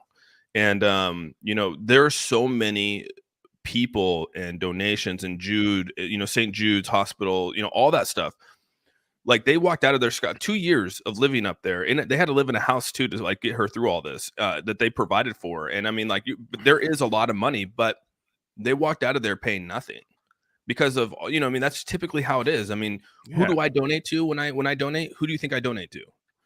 I donate to the children's hospitals. I mean, like that's where it's at, dude. Like those are the kids that don't have a chance because they got sick or something happened to them. Like that's where people's money should go. And then that makes it to where then when they do recover and they go live their life, they're not stuck with these freaking bills. I mean, that's where Russell Wilson was huge. He was huge at the so talk all the shit you want about Russell Wilson, but he did donate millions and millions of his own money to the hospitals up here. Like that was one positive thing about Russell Wilson. I don't know, man. Like it's hard to say, dude. I don't know what's going through Brad's head. I don't know the dude. I don't think I'll ever care to know the guy, but it just feels it does suck, dude. Like it makes you sort of get like it makes your throat hurt, especially as a father myself. Like thinking that like that could even be going through someone's head to make money, like makes my stomach hurt, dude. It really does. Yeah, 100%. And no disrespect. I don't want to see any disrespect to that little girl in my comment section. So if you're sitting here saying things about Lily, I won't tolerate that. I don't care how funny you think it is. It's not funny. So I don't want to hear any jokes about anybody's daughter. Okay, this is all about a parent right now. You know what I mean? This is all about a person who, made a child say some crazy stuff like that, and trick a bunch of investors to think they're getting listed on a tier 1 exchange. So I don't want to hear any of that in the chat. But yeah, I'm not a dad, so I can't really relate. But it's nutty. You know what I mean? But you know what's right. But you have a heart, and you know what's right and wrong, and what makes you feel like you know what I mean. Like some people don't have that. You know what I mean? Some people are heartless when it comes to that stuff. It's crazy to think like that. I mean, trust me, I met a lot of heartless people that don't give a fuck. You know what I mean? They don't care about anything, dude. And it's like, man, that is a weird way to live. But do you, I guess, Yeah, and Crypto Steve says, that's why I'm invested in Volt. Volt has been delivering in a bear market, 11 months, 97 exchanges, launch a DEX. Yeah, I mean, Volt, thank you so much for the $10 donation, Crypto Steve. I appreciate you, bro. Dude, Volt's, they're still here. You know what I mean? They're still here. No, and I think that they, they're here to rule. That they've done a very good. I think Volt has done a good job. I mean, strong community, strong. It's a great roadmap. So if like people want to come up in this space and want to be a meme coin in this realm and help control the markets and the communities, like Volt has laid out a very very good roadmap to like how to be successful in this space. Like if that's your goal. And I mean, Volt's been here since when? When did they launched at like? They launched like back in January. I don't even know when they launched. Was it January when they? I mean, they've been here for almost a whole year, dude, and they're still doing their thing. So you can't knock them. You know what I mean? You really can't. And they've done very well from a volume standpoint. Yeah, and I don't think that they've ever screwed their community. No, I mean, someone mentioned that whole when Pablo talked about crypto.com, and I called him out for that. Hard. I was trying not to. I mean, it was pretty crazy. I'll admit that I was like, damn, But yeah, he apologized to the community, and Volt was able to recoup that price, and it's still hanging around a decent market cap, But Clean Smoke also made a good point, is that, dude, unlike all the other tier 1 exchange claims, no one was writing it this hard. No one was putting that as their banner, did a Twitter live space or a YouTube live space, have been telling their moderators and everybody to promote that they're getting listed on Coinbase for weeks. No one did that, Yeah, no one went above. No one went this long. I mean, Terrarium left the Lambo up there and left the email and all that kind of stuff. And what sucks about that is that, like, I think back to that, and it just shows you like someone like no one was thinking when it comes to that, because you didn't have to announce any of that. Like he's like, I put it out there to hold them accountable. Like you didn't have to do that. No, I'm talking about Milton. He didn't have to put it out there. Like, there was a decision made. If I put this out here, what's going to happen, right? If I don't put this out here, you let it go, right? You just let it go. And the thing is, they had another exchange lined up. They had MEX. I think they had like MEXC lined up. They had some other exchange lined up like a couple days down the road. Remember that? They did, And so it was like, we got all these two other exchanges, but it was overshadowed by all the shit that was going on with Binance. And then they could have just pushed this aside and then just said, oh man, we had some hangups, whatever it might have been, and then launched on MEXC and all the other exchanges. They've been, oh, okay, shit, that's what it was. You know what I mean? And no one would have known. And like, not saying that you want to do that kind of stuff, but like, hey, dude, like some shit happens. If you got Norwegian Prince, I mean, it's I mean, you gotta adapt and overcome it somehow, but going out and announcing it, like, that should be the last thing you want to do. I mean, that's me personally. I think that the days of believing that these motherfuckers won't just tell you a bold-faced lie is just over. Like, they have no shame. Like, they will literally come out and just tell you completely to your face on a live stream, dressed in suits, something, and just be lying to you. But you know why? Because it doesn't matter. There's going to be no repercussions because they're operating out of another country. That's why. You know, Dude, they don't give a Chris fuck. He's going in hard, man. What did Chris say? Yeah. He said Volt still scamming people. Another cult following. I bet you only people making any money are the devs, early buyers, and influencers. Damn. Well, a lot of people bought the dip when I got in, and 3x, 4x money. So, But I'm talking about, they could be doing. No one knows what people are doing on the sidelines. But one thing is that they do have a strong, like, one thing, Chrissy, you can agree is that they do have a strong community, and that's what the community tokens are, right? Yeah, it's crazy. Yeah, family coming in. Oh shoot, where? Sorry, I got kids. You're good. See, and Brad said to rest, I want a Lamborghini too. Yeah, I don't know. Maybe, a big theory is that, there really wasn't a falling out and that they're still friends with the Saitama team, so that's interesting, that's interesting, right? And I wonder what that's about, I mean, there was that huge theory that maybe they just decided to launch on Uniswap because they're going to be making money anyways. They're going to be making money for this team anyways, because maybe the Saitama team needed more money or whatever it was. We don't know how connected they really are. I mean, who knows? I think that they were connected before all this. Like, they were probably good friends. They were probably, calling each other on the phone, talking about all the possibilities, excited over whatever is happening. And then, like I said, then money started to dwindle. Saitama started to get pushed out, and people, just like everything else, people, you have to move on. I mean, look at Lucky Roo. I mean, Lucky Roo had to move on too, right? I mean, you can't just sit there and wait when it's never going to happen. Like that, what they were being sold will never happen. Mm-hmm. You can't launch a token on there. I mean, maybe now that they have SATA. Do they have SATA Swap? Is it SATA Swap now? Is that what they have? I think it's called. I don't fucking know what it's called. What is it called now? SATA Pro. SATA Pro. But that's the thing though, is that, like, can they can you actually launch a token from? It's not like a Uniswap, right? It's not like a 1-for-1 pairing. No, you just. I don't think people are even deciding to get on their platform. I think they're just getting a bunch of the liquidity and then trading it. And so, like, same with Volt, because I don't really know a lot about the Volti change, but, like, does Volti change? Can you launch on Volti change? Like, you can launch on Volti change? You could be an exclusive if you want. Yeah. Oh wow. Okay. Yeah, which could be an incentive. I mean, you could say, what's the difference between launching on that and Uniswap? But usually they put the pairings in Uniswap then, and then they just launch on Volt, or like, how does that work? Because I mean, like, you're not going to have a 1-to-1 Volt pairing, because you have to have that 1-to-1 pairing on Uniswap. Well, they do. They said they do the pairing like that because it burns both tokens. So that's like that's like their shtick, is that it burns both tokens. So maybe each token has to be deflationary, right? That have to be like part of it. Or they make burn wallets for everything and they just hold the tokens. You know what I mean? I don't know how that. Yeah, it's interesting to see how that whole thing works. Yeah, I don't know.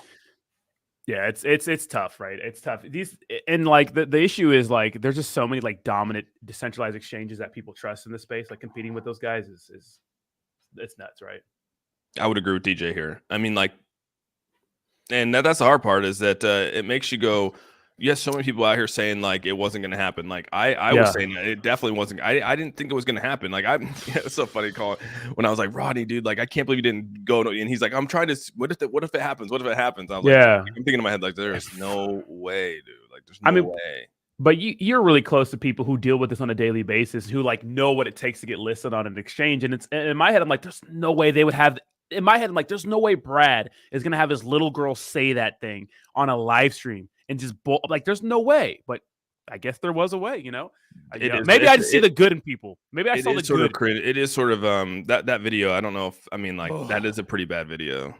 Yeah, I saw the good in them. Like I was like, okay, well, maybe, and then I was like, there's no way. Maybe they broke away from Saitama, because when I dove deep into to Lilly Finance after Dell Crypto, he was part of their team. Is he still around? Yeah, he's still around. Come on now. Oh, I don't even know, dude. Like, that guy is just, he's been going to school for his, like, medical degree for forever, But when he was talking about the Lilly Finance, and then they put him on, like, the board of directors or some weird shit. I'm like, oh, this is a fucking scam. This is a fucking scam. But then, he quit after the failed launch. I'm like, okay, maybe they hired him to be an influencer. Maybe they broke away from Saitama. And then I spoke to Steve at Rocket Crypto, who said, like, we all didn't have a good feeling about Lilly Finance. That's why a lot of us are questioning Russ, because we don't know those people, Jeez, dude, it's so. And what sucks is like I wrote on my thing on my Twitter yesterday, and it's what's true about this is like, and JRE wrote this too, is like, this will happen again. This won't be the last. You know, these projects will continue to live on in this space. People will still support it. People are still supporting Lilly right now. Whether you're buying it from a pump and dump, whether you're buying it because whatever it might be. What's up, bro? What's up, Jake? What's up, fellas? Must be charging your Tesla. Hold on, I gotta go. There you go. Boy, no, I'm not. I'm just waking up, getting a coffee. Nice. We're cheers. Yeah, cheers. So what happened? Was I dreaming last night? Was it a nightmare, or did Lilly Finance fake a Binance listing? Hey, fucking, or a coin. They faked the coin, an entire Coinbase. Look at it. But here, this is their banner still, so maybe it's gonna happen. I know. There's still hope. Nuts, right? Isn't this crazy? It was so funny last night, man. We went on. I'm gonna take a piss. I'll be back. You guys got a crazy echo? I hear. Yeah, I got a crazy echo all of a sudden. Chat, you hear a crazy echo? Oh, you know what it is? Rodney's been sharing his screen, and he has the audio on the screen. I don't know. I haven't had a sip of coffee yet. I'll try to figure that out after the sip. 3 pump, guys. I used to go nitro cold brew, but it's fucking cold out here, so I had to get a little hot. You say it's cold, but what is it? Like 65 degrees? 58. That's actually pretty cold. That's actually pretty cold. Dude, the echo is so bad. No, but it was funny, man. You know, Faltron space. Right after you guys closed down Faltron, and they were laughing because when I said paid fodder, and you're like, no, this is facts.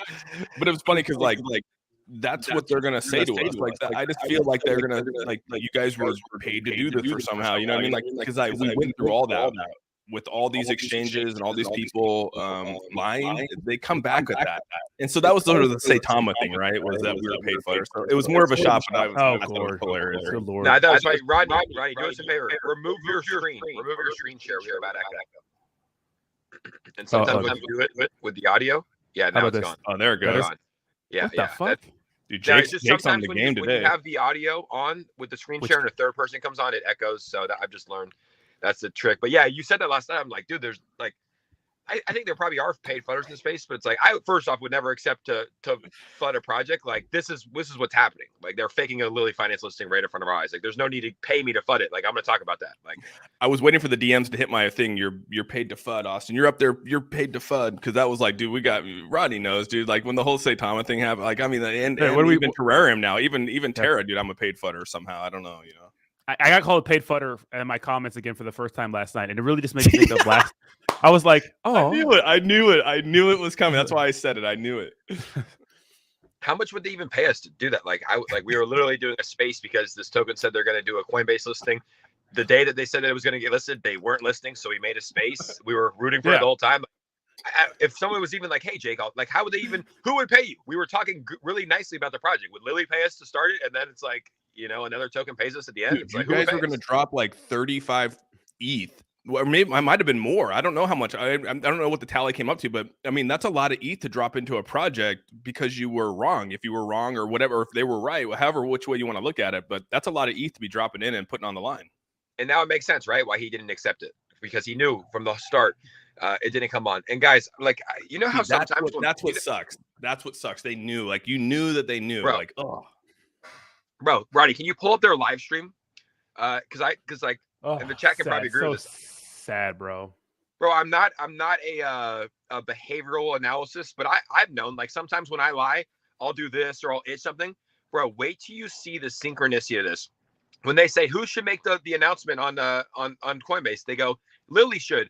And right before she makes the announcement, at the same exact time, the two people that probably knew the lie was going on, Barney and Brad, as soon as she starts speaking, the same exact time, Brad itches his neck and Barney itches his nose at the same exact time, bro. You can't make this shit up. And we might have some, what do you call them, psychiatrists or behavioral analysis, but like that's a known fact. When people lie, you itch something, bro. Same exact time they itch. It's kind of scary. Yeah, you take a deep breath, all that kind of stuff. What channel was the Lillian Finance live stream on? Who's Barely channel Bearable? Was or Bear With Me or Barely Bearable? one of the two, I think. There's His no name way on Twitter's like Bear. Yeah, go to Bear with me.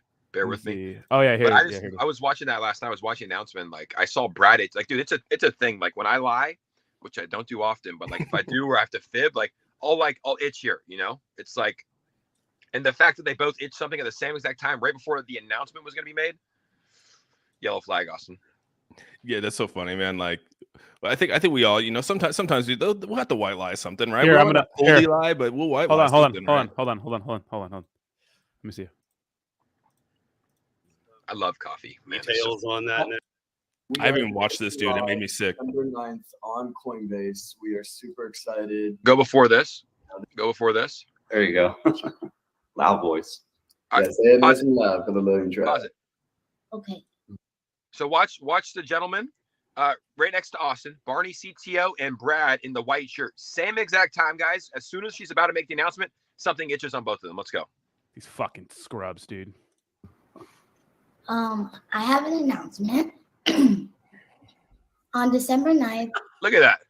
Dude. we are officially, the trading goes live on Coinbase. Woo! You heard it. Hold on. What's that? What's that? What's that?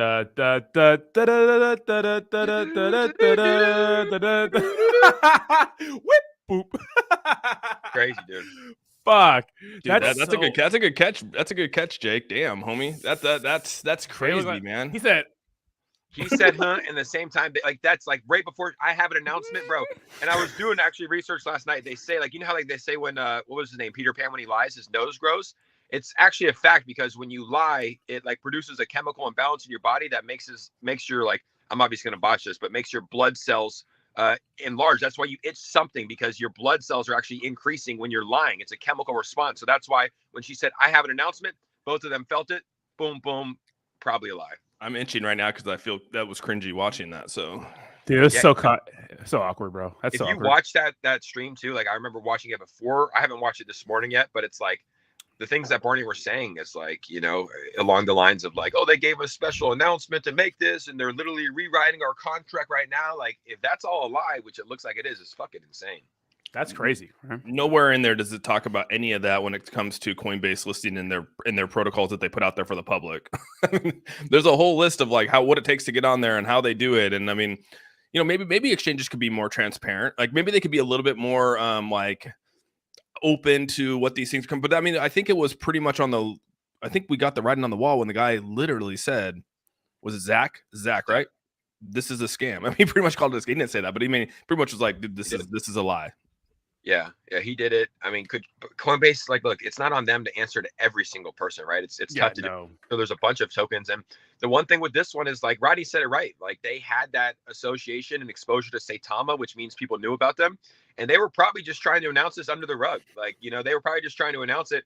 And me and Roddy, when I first saw it, I texted him, and then we started kind of talking about it and gaining more exposure and making videos about it. And it's like they probably weren't expecting it to get the cover it did. They probably were just trying to make the announcement, you know, make a couple milli or whatever it is and get out of here. But it's like it got the mainstream attention that they probably didn't want. Well, I think like you said, I mean, they're a US based company.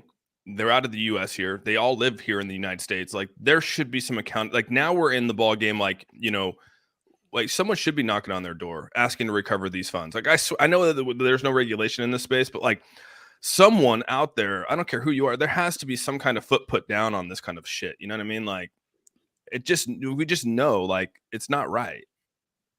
Yeah, 100%. Yeah, it's funny. Someone just sent me like in my little donation wallet. Someone sent me $2 a volt. Very funny. Really? I have a donation. I have never gotten a donation in my crypto donation wallet ever, but I just got my first donation for Volt, which is fucking hilarious. $2 in Volt. Pablo said that DJ was going to send you $1,000. Oh, did he? It was sent me too. So said.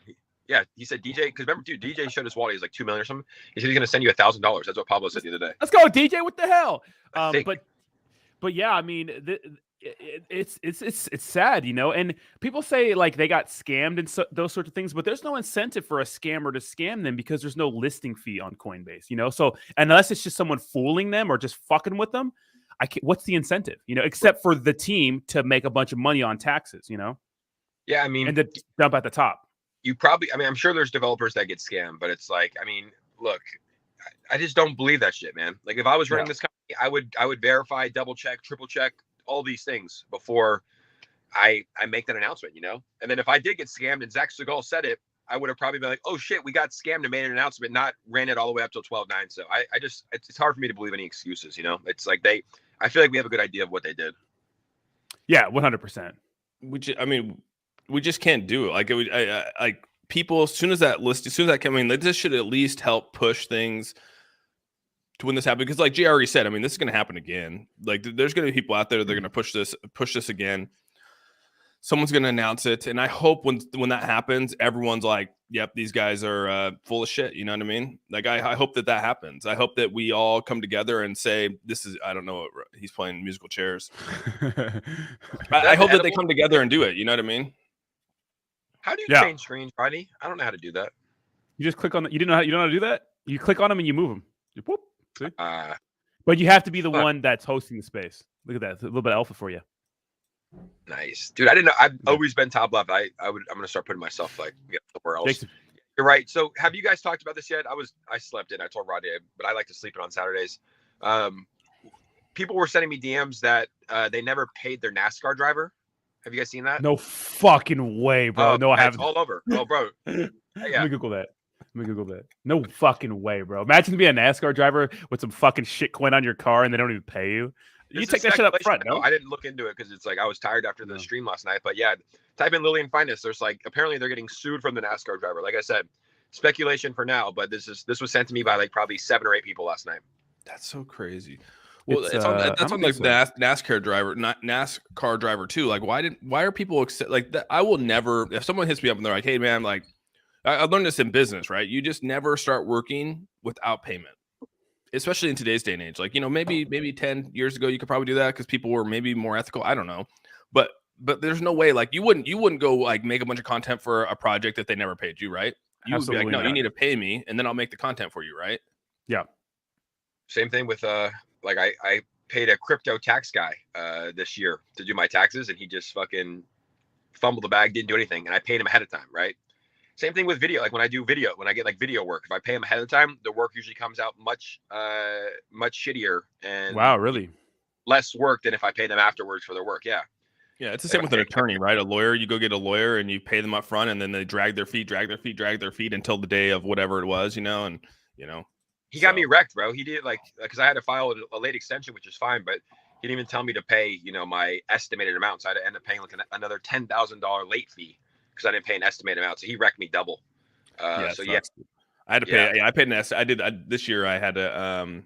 I paid 2 years running now. I had to do the estimated amounts. I freaking hate writing that check. I'm not gonna lie, dude. I'm not looking forward to it. Let's go to Puerto Rico, guys. It's literally 4% tax. I was looking at houses out there, dude. You see how expensive those houses are out there? I'm like, damn, bro. How much? But you're also like $3 million for like a 1,200 square foot building. Like on what the fuck? Go look it up, dude. Look it up on Redfin, dude. I swear to God. No fucking way. I'm gonna do a little poll here in a second on the channel, but that's crazy, man. But it's also Puerto Rico, you know what I mean? Like you live in Puerto Rico, you know. Yeah, but that's why, because you guys were talking about it, I'm like, you know, you're like, oh my, you know, your mom told you, and I was like, I gotta look this shit up, and I looked it up. I'm like, yeah, you know, the cost of like an apartment out there is like $1 million. Yeah, that's wild. But what are the taxes like in Washington? We pay a sales tax, so we don't got any state income tax. We got nothing, dude. So we just pay federal. You know, we just pay our taxes. And we have a sales tax, but when you go down to Oregon, you don't got any sales tax. So you can do both. You know, if you live we used to live in Vancouver, Washington, and so we'd go across and shop in Oregon and no sales tax, and live in Washington and have no income tax. So it was like the best of both worlds. But they're Inslee, the guy that I can't stand up here. You know, he is bringing an income tax here by 2024, supposedly. So if that happens, that's the one thing I did like about Oregon. When I first moved there for work, you'd go into the store, and if your bill's like $30, it's $30. It's not anymore. You know what I mean? Like in California, you got to pay 10% sales tax, close to 10% on all your transactions. It's kind of crazy. What do we have now in California? We also have a health and wellness fee, 3%. Third charge of 4%. What the fuck is a health and wellness fee? I'm like, yeah, was I with you when they did it to us? Yeah, we were in LA when we met Pierce. Remember that restaurant in LA had a health and wellness 3%. I'm like, Oh yeah, they had a tax. I can keep it clean. Like, I'm not worried about COVID right now. Like, you're fine. Like, you know. I ate the shittiest vegan. It wasn't that bad though. It was kind of weird. One of the vegan sandwiches. It was just so bad, and they had to charge us a health and wellness thing. Yeah, Was it only the vegetarian and vegan restaurants that are well, charging this? I just got like a bad vegan sandwich. Pierce got a good one. We split because we ate each other's food. We had the wrong food, but that shit was good. Like the fucking chicken sandwich with the buffalo sauce. That shit was slapping. But any like fake chicken or beef, I just don't fuck with. I like doesn't make any sense. Real beef, real meat, like healthy bison. Big, you know, yeah, just Jake's a real big meat guy. Former vegan, you know. No like, shit, really. Yeah, I was vegan for 2 years. How wow. Deprived, almost on my deathbed, and I needed some fucking bison and eggs, and I felt healthier. Dude, that sounds so good. I know. Jayhawk's a big meat guy. He can't live without meat. I'm sure like meat's just on his mind every single day. Shout out to you, Jayhawk. Good guy. Jayhawk stole my girl, dude. Yeah, Jayhawk is a little thirsty, boy. Drives a slow car, loves meat. Sucks. Rough life. But yeah, it was nice living in. That was the only nice thing about Portland, by the way. Portland is an absolute shithole. That is Satan's anus over there, bro. It is fucking. It's gotten worse too since you've been here, man. It's gotten like there's not even shops that are open. It's all boarded up. Just like half of Seattle. Half of Seattle's still boarded up too, man. Why do they let people? It's like I remember when I first moved there, like because I did loss prevention, and loss prevention's dealing with a lot of people who steal, and a lot of people who steal are homeless. Not everyone, but a lot of them. And I'm like covering at some of these targets, and they have sharps containers in their bathroom mounted on the wall, and blue lights in the bathrooms, so you can't see your veins and you can't shoot up in there. So it's like they're giving people a place to throw their needles, which is better than keeping them on the floor because there's a huge hypodermic needle problem in Portland. But it's like we have blue lights, so like it's just all ass backwards. It's crazy, and they let people set up camp everywhere. The cops are powerless. It's kind of crazy. Yeah, that's how it is here too, man. It's pretty bad. Faltron and I were talking about this because obviously we both are up here. Like we can't even take our kids downtown because it's just so bad, dude. Like it's there's needles everywhere. And they have these needle where you can actually go and get new needles every day. And they used to have it to where you had to bring back an needle exchange. And where you had to bring back needles, like old needles, to get new needles. Well, they went away from that because people weren't doing it, and eventually it was like, now there's multiple needles. It's just so weird, and we're all paying for it. You know what I mean? And It's just I don't know what the right answer is, but I mean, when the council people, the council member, did you guys hear about that council member lady who was walking down the street and all the people were throwing like feces at her and she was getting hit with poop? And she came out. She's like, "Where's the police?" And they're like, "You freaking canceled the police," because she was the lady that voted to have the defund the police. And so there's no police down there now. And so she's getting dung thrown at her, and it's hitting her in the head, and it's all over her face. And then she's like, "Where's the council?" So the council lady, one of the main council ladies here in Seattle, who defunded the police. She was one of the main people behind defunding the police. She was walking the streets and she was filming and talking, and the homeless people were throwing poop at her, like their poop. And it was hitting her, dude. And she's like, "Where's the police?" In the video, she's like, "Oh, where's the police? This is why we need police." And they're like, "You defunded it, you dumb bitch." You know what I mean? Like, and then this is what you get. And it was like, oh my gosh, this is exactly what happens. You know what I mean? Like, dude. So that one never made any sense to me. The defund the police. I'm like, you realize like these are the only people keeping law and order. Like they're the only ones keeping it safe. I don't think you know what that means. Well, when Chaz happened in Seattle, you guys remember when Chaz happened, where they made like their own autonomous zone or whatever it was, and then all of a sudden, like they're like, "We don't need any police in here," and then like 6 people died in there, and I was like, "Are you kidding me, guys?" And they're like, "Where's the police?" And it's people are just crazy, man. It's crazy thought process. Seattle. I mean, we're living and lived in like the 3 craziest states in America: Seattle, or Washington, Oregon, and California. Like, dude, what are we doing here, boys? Rodney, we need to go to a red state, but not Miami. Dude, I like Miami, but I can't do an 80-degree day, swamp ass in November. I can't do that lifestyle. It's just, like I like to have a nice, relaxing place to live. Like I like to. Miami. Rodney was saying Miami was rough. Was it rough for you too? It's not that it was rough. It was nice, but it's like the weather. I can't do the weather. I like the vibe. Like the night was like the town is beautiful, bro. Mm-hmm. It's a fun place to be. It's a party, it's a party. Yeah, it's like you don't need that much party. I feel like, you know, but you could also you could have a lot of balance. I'm good at balancing it, but it's like, you know, when I go to the beach, I don't want to hear fucking a salsa dance competition and a music festival on the beach. Like I want to go chill on the beach and be quiet, right? Yeah, so it's just it's always going. It's just party. And, I'm probably gonna buy a house where I live, like in this area, in like I could see myself. San Diego's nice. It's kind of away from everything. And all that crazy liberalism is not in your face. Like it's not like Portland is like a different. Portland is a different dimension. Portland is not Oregon. Oregon is so much different than Portland. It's not in your face like that. Although the homeless problem is getting a little crazy out here. You know what I mean? But I don't know. Are you going to move out of LA, Jake? Are you going to stay in LA? You think? Or are you going to move out? You think? I'm in Orange County, so I'm like a little bit like I'm also away from all the craziness in a good spot. But yeah, I'm open to moving anywhere. I think you know, I've lived in San Diego. I like San Diego. I like it here. I would only stay here. Like I'll never go north of Orange County. But I'm pretty much, I don't have a lease. I'm free to do whatever Rodney do. Jayhawk, honestly, for not being on camera and being able to like defend himself, he has some pretty fucking good burns. Have you seen what Jayhawk looked like though? Like if I look like Jayhawk, I don't know what I'd do with myself. You know? If I just woke up one day and like if I just look like Jayhawk, I'm like, fuck, dude, what do I do? Yeah, what no, I was telling. That's right. I forgot that you lived in OC. Yeah, because like Newport Beach, we would go down. We obviously go down to, you know, Disneyland. We went down there like 3 times a year. And you're such a troll. Imagine waking up from. You had a screenshot of that one day and kept it.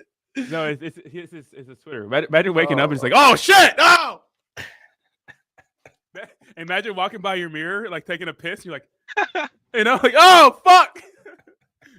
I don't know what I do. You know? Oh shit, dude. I'd lose my shit, bro. Shout out BeatStar. BeatStar was a special guest on the Twitter Space. How about that Twitter Space yesterday, bro? Whoa, that's our third one ever. Fire. Entertainment value, baby. For the people, man.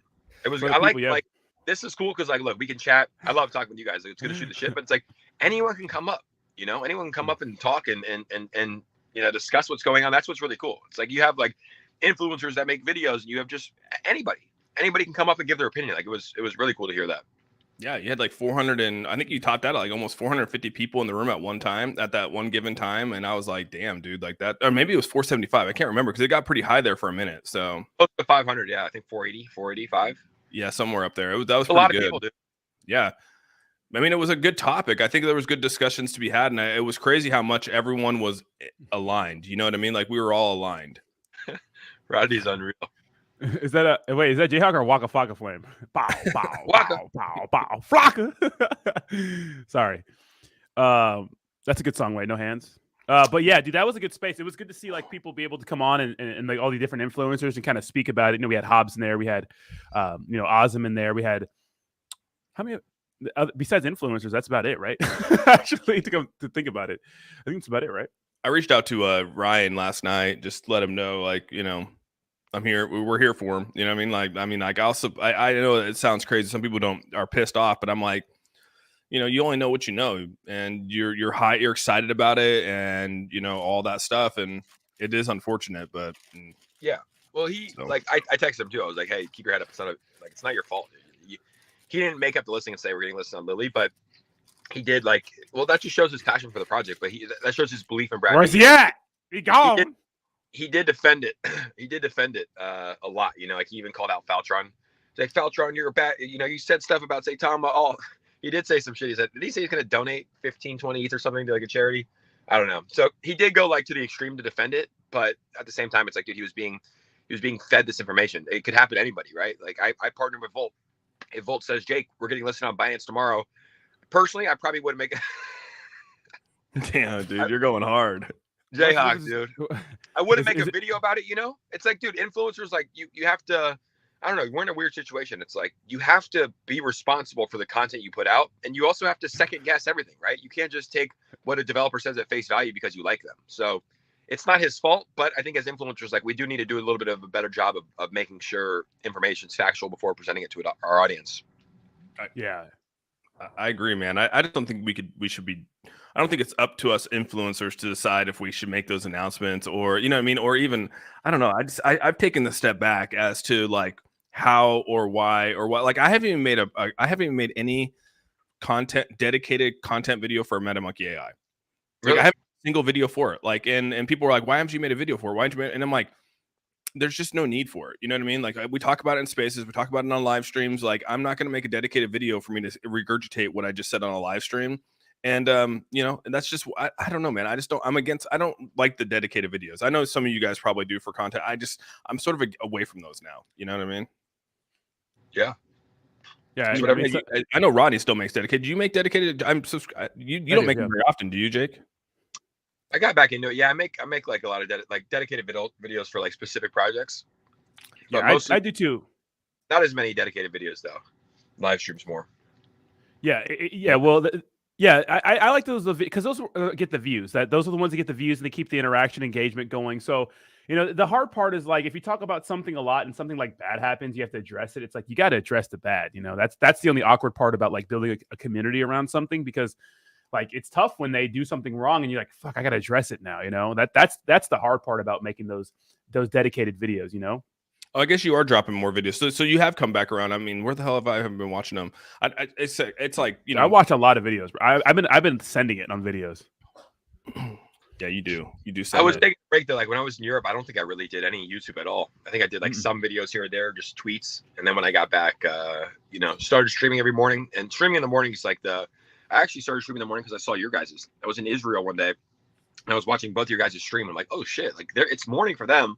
I just had my whole day. I'm like in the Middle East, right? Israel. So all of Europe's still awake. I was like, I need to start streaming in the morning. You can reach more people. So when I got back, I started streaming every day and making more videos about like relevant stuff, you know? If it's important, I'll talk about it. Yeah, but it was probably good for a break, right? I mean, you were running hard for like, you know, a year and maybe more. You know, yeah, and so it's probably nice to take that break and go out there and do whatever the hell you want to do and not have to sweat about it. It was the greatest thing, dude. That was going to Europe by myself on a backpack trip for 7 weeks was like the greatest experience I've ever had in my life. Like you just did whatever I wanted. Oh, I didn't know you went out there by yourself. You went out there like, so no one went with you, just decided to just go out there and hang out. Bro, you trolling him. Yeah, I mean, so when I first started, Scott Herman in here. Scotty too hotty. What's oh shit? Austin's alive? Oh my god. Big Scotty. I thought you died. Why else would you not return my text messages? Dude, every time I feel like I need to return them, I forget, dude. I'm so bad at it, man. I see where I land on the total. Rodney gets back to me right away. Even Jake gets back to me, you know, at a good amount of time. Oh, shit. Awesome just straight up ignores me. I see him and I'm like, I got to get back to him. And then I'm like, fuck, I forgot to get back to him. He's got side chick, Scott. Yeah, I'm the side chick. What's this guy doing? Dude, good meeting you over in Miami, man. Yeah, dude. Me, Rodney and Jake had a great time. Austin didn't though. He didn't answer his phone. We didn't even invite him. Rodney and Jake like, hey, we should invite Austin. I was like, why? Bitch doesn't answer his phone. Damn, Scott's pissed about this, huh? Yeah, Scott's going in hard. Get his ass, boy. Yeah. Get him. I really I love you, Awesome. I hate getting ignored when I send text messages to friends. So you better answer your goddamn phone. I'm gonna come after you. When I meet you in person, are you calling us to say hello or are you calling us to talk about WAGMI? That's different there, buddy. Hey man, I do call to say hello. Okay, well, I don't know. When I meet Awesome, when we finally meet, I'm gonna give you a hug and I'll be like, hey, what's up? It's like crush you in my embrace you in my bosom and crush your soul. Ooh, right. That sounds pretty hot. Yeah, we're gonna have Rodney record it. It's gonna be on his OnlyFans. I'm thinking about it. OnlyFans might be a way to make some passive income. You know, feet pics. You know, fuck it. You know, Scott just fucking killed me. All in all, I really did have a great time hanging out with Rodney and Jake. You guys were a lot of fun.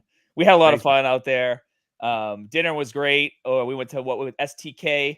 Me and Rodney were chowing down, getting some meats. Let me see. Grateful Deads. Scott, big meat guy. But Scott, here's the thing. When it comes to Lilly Finance, you and Moonshot did the live launch of it. So, what are your thoughts on the fake Coinbase listing? Dude, first of all, I was the only person who didn't make money. It seems like on the Lilly Finance launch. I lost big time. All right. You did? Oh yeah. I know your pop texted me like an hour later. He's like, dude, I just made a killing. Thank you so much for doing that live. And I was like, well, at least one of you Great. did. Where's my 10%? Oh shit. Well, if you start the story from the beginning, I love this photo. My wife actually was like, that is the coolest photo you guys took. Beastie Squad. Boys. You know why I look squad. tired right there? Tell me why I look tired right there, Jake. Why do I look tired? Like This guy, bro, he literally, bro, he ordered Starbucks every morning, and he got a decaf coffee. So he ordered that day. He didn't know though. He drank a decaf coffee. We go to the event all day. It's like 3 p.m. He's like, bro, I gotta go home and take a nap. I'm not really feeling good. He's like, I gotta go sleep. Dude. I think I'm getting sick. And bro, he goes home, he goes to sleep. The next morning, he orders the same exact order, and he's like, try this, best coffee in the world. I'm like, okay. I look at it, and I go, you drink decaf? He's like, decaf? And that's why he was so tired. Bro, he didn't know he drank decaf the whole day. He had a headache. He said he was getting So sick. funny, dude. bro. Rodney, is it your birthday? No, my Every fucking day. chat is trolling. You little asshole. It's not my birthday. Every day the chat is trolling. You little asshole. That's awesome. Dude, Yeah, one I'm day they dropping gave a me like. One day they gave me like $300 in donations because it was a running joke that it was my birthday. Like they just gave me money because it was my birthday. Like, you I was gonna motherfuckers. say, I don't think I remember you saying, "Hey, my birthday's coming up." Look how disinterested my face is, and I'm the only reason my face is disinterested because I'm fucking tired. Look at how like disinterested I look. Yeah, I'm, you like, look dying really here. exhausted, bro. I No, mean, bro, okay. like, I woke it was- up and I got coffee right away. It's like it's your thing. So to go the whole day without your coffee and thinking you have coffee, but it's just so funny putting two to two. You came up to me at lunch, so you're gonna be like, bro, I'm dying. I Dude, gotta get out. that gotta go. hotel, it was $4 bougie coffee at the hotel with a Starbucks cup. Oh, You know, the fucked up part was like I ordered my Postmates that morning, and the lady drops it off on the street next to me. Like she's on a bike, and I don't know if this sounds racy, but no one speaks English who delivers Postmates in Miami. Like no one. And so and I call her. I'm like, hey, you didn't bring my food to Just the throws wrong it at place. your face. I'm like, okay, I said, no tengo mi comida. Like, ¿dónde está mi comida? Which means, where's my food at? And then she just hangs up on me. So I walk to the address in my fucking socks, salty as fuck because I'm trying to do YouTube content too while I'm on vacation. I'm walking to the actual house that she left it at in the next street because they leave a picture. And I knock on their door. They don't answer. So these motherfuckers are eating my fucking Starbucks sandwiches and my decaf coffee. You know what I mean? Oh, And then I really? order- They took it. Yeah, and then I order again. So I'm like, fuck it. You can refund it. Postmates will give you your money back. So I ordered her again just to find out it was decaf. So then we have to walk to Starbucks. It was just a bad morning.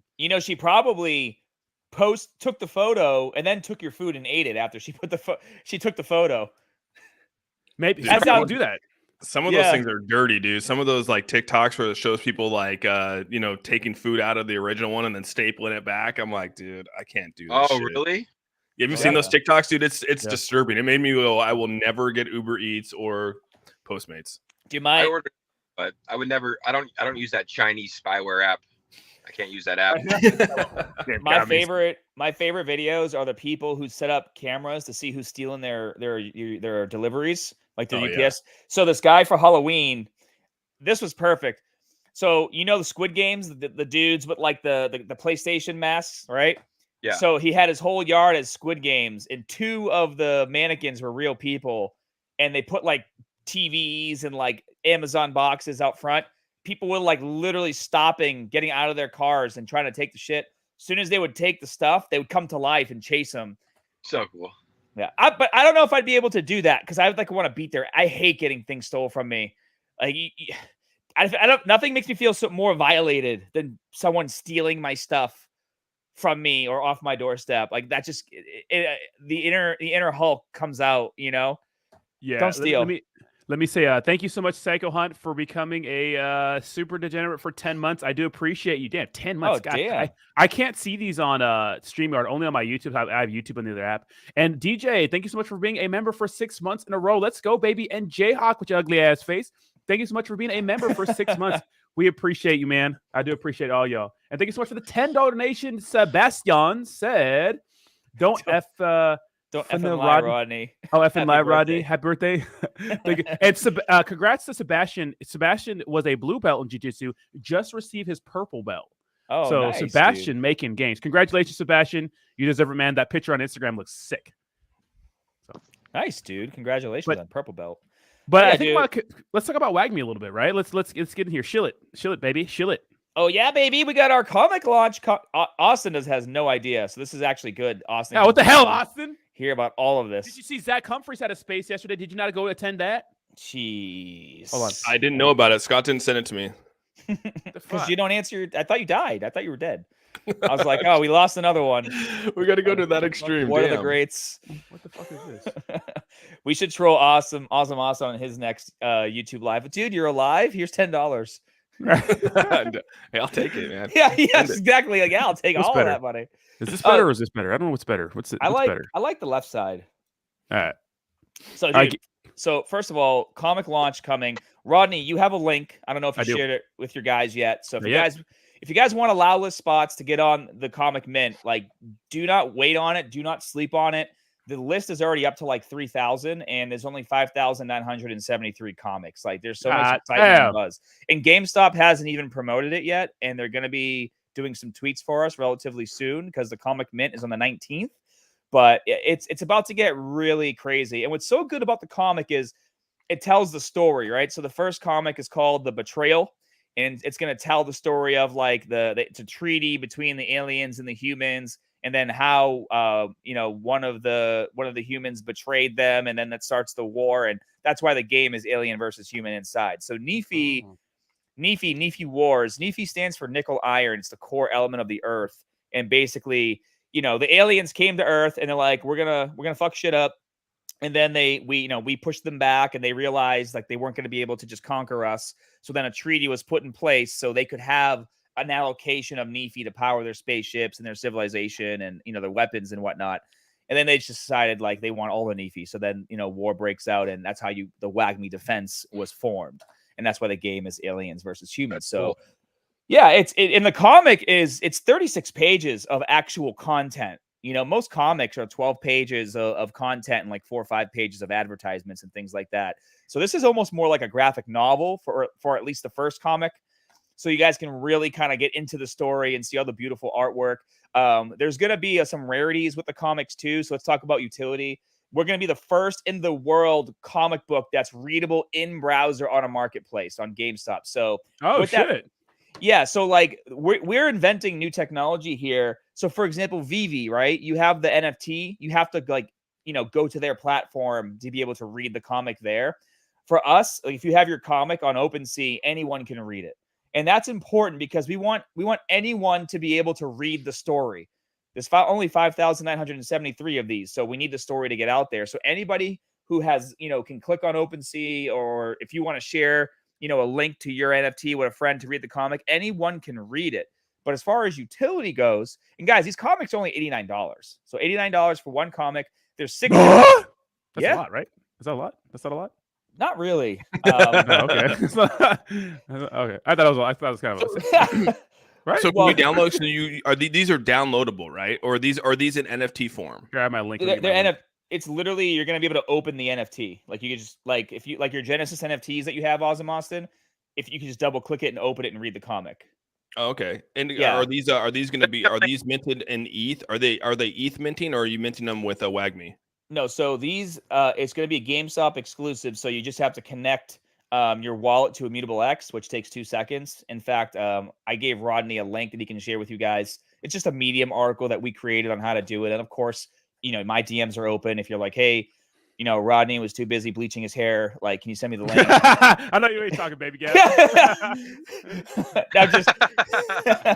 Baby cat. God damn it. That's good. Hey, mine's bleached too. I can't talk shit, but so yeah. What the fuck? let me put the link in the description of the video. Yeah, put the link in the description. Rodney, read it in his Greek accent, please. Our favorite Dejan. Nick Papione. Papione. It says, happy birthday. I'm going to fuck you up, Nick, okay? It's my fucking birthday. It says, happy birthday, Rodney. Thank you for all you do. People consider supporting Rodney's great content on YouTube and becoming a YouTube member. Have a great weekend, Rodney. God damn, Nick P, don't got to gas me up like that. Just took an edible, bro. I'm about to be on the moon right now. Don't gas me up like that. Is that what you were taking? I didn't even know you were eating. What do you think you're doing? I mean, fucking regular Starburst? I don't eat candy like that. Wait, hold on. Let me put the link to that. I thought it was your pre-workout or something. Just kidding. It's crypto and edibles now, not crypto and coffee. Absolutely, that's actually not an edible. Just kidding. I can't do done. This. Well, so for all of you, first of all, you do have one whitelist spot for every Genesis NFT that you have. So how many do you have, Osmosin? Like 10? 11. 11. So you can get 11 comics if you wanted to. You just got to connect your wallet to Immutable X. And the reason why we're doing that, guys, it's gasless minting. So there's no Immutable gas. X, yeah. There's no gas on Immutable X. And so the utility, number one, everyone can read the comic in Comic Browser. That's cool. So for gamers, this is where it gets really, really awesome. So once the game comes out, you'll be able to stake your comic, right? As long as it's in your wallet. And you'll get a comic book exclusive war chest once a month in the game. That'll have like NFTs, Adalium, Nefi, all the in-game, currency that you use to level up your characters and whatnot.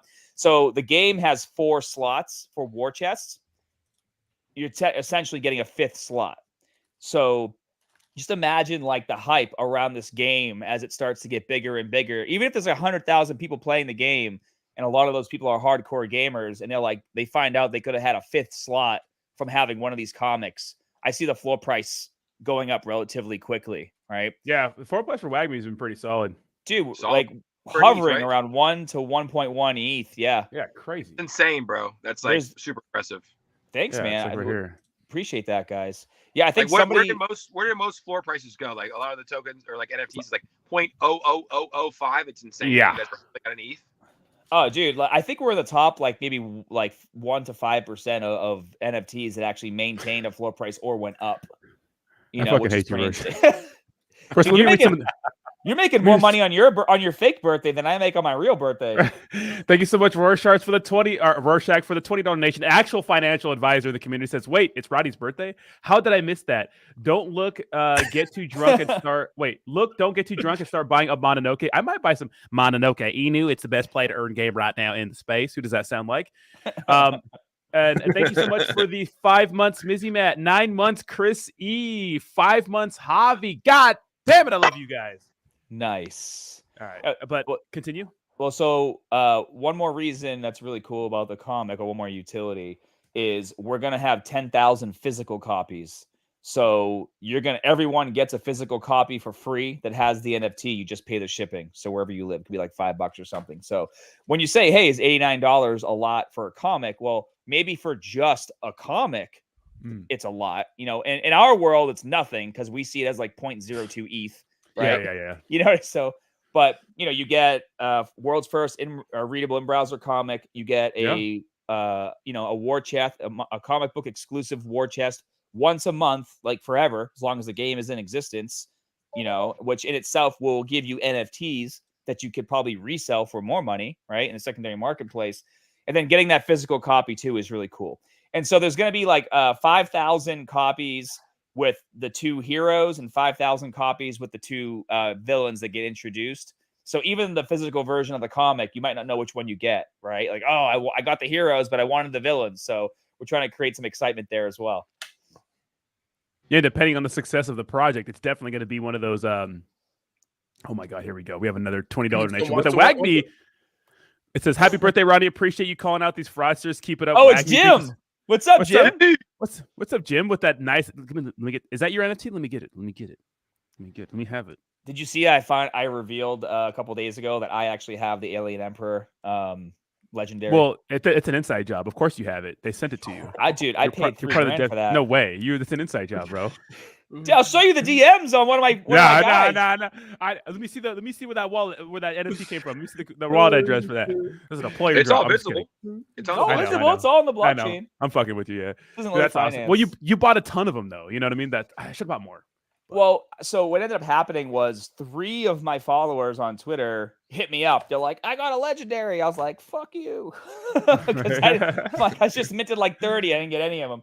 So That's anyway, hilarious. this one guy hit me up and he's like, "Hey, you think I could sell this thing in the future for a lot of money?" And I said, "Well, yeah, probably in like 2 years. You know what I mean? You could sell it for a lot of money." I said, "Or I traded him, I think 5. Yeah, I traded him 5 just regular NFTs for that one legendary, which if you know the model for the revenue share is going to be a lot, But I figure I'm a developer. I have to have a legendary. Can't be sitting here without a legendary. Plus, that's my favorite character so far is the Alien Emperor, and I wanted him. So he's mine. Yo, I kept getting offers on him for like the last 2 weeks, like a lot of offers. And I was like, all right, I got to let people know this ain't going nowhere. Yeah.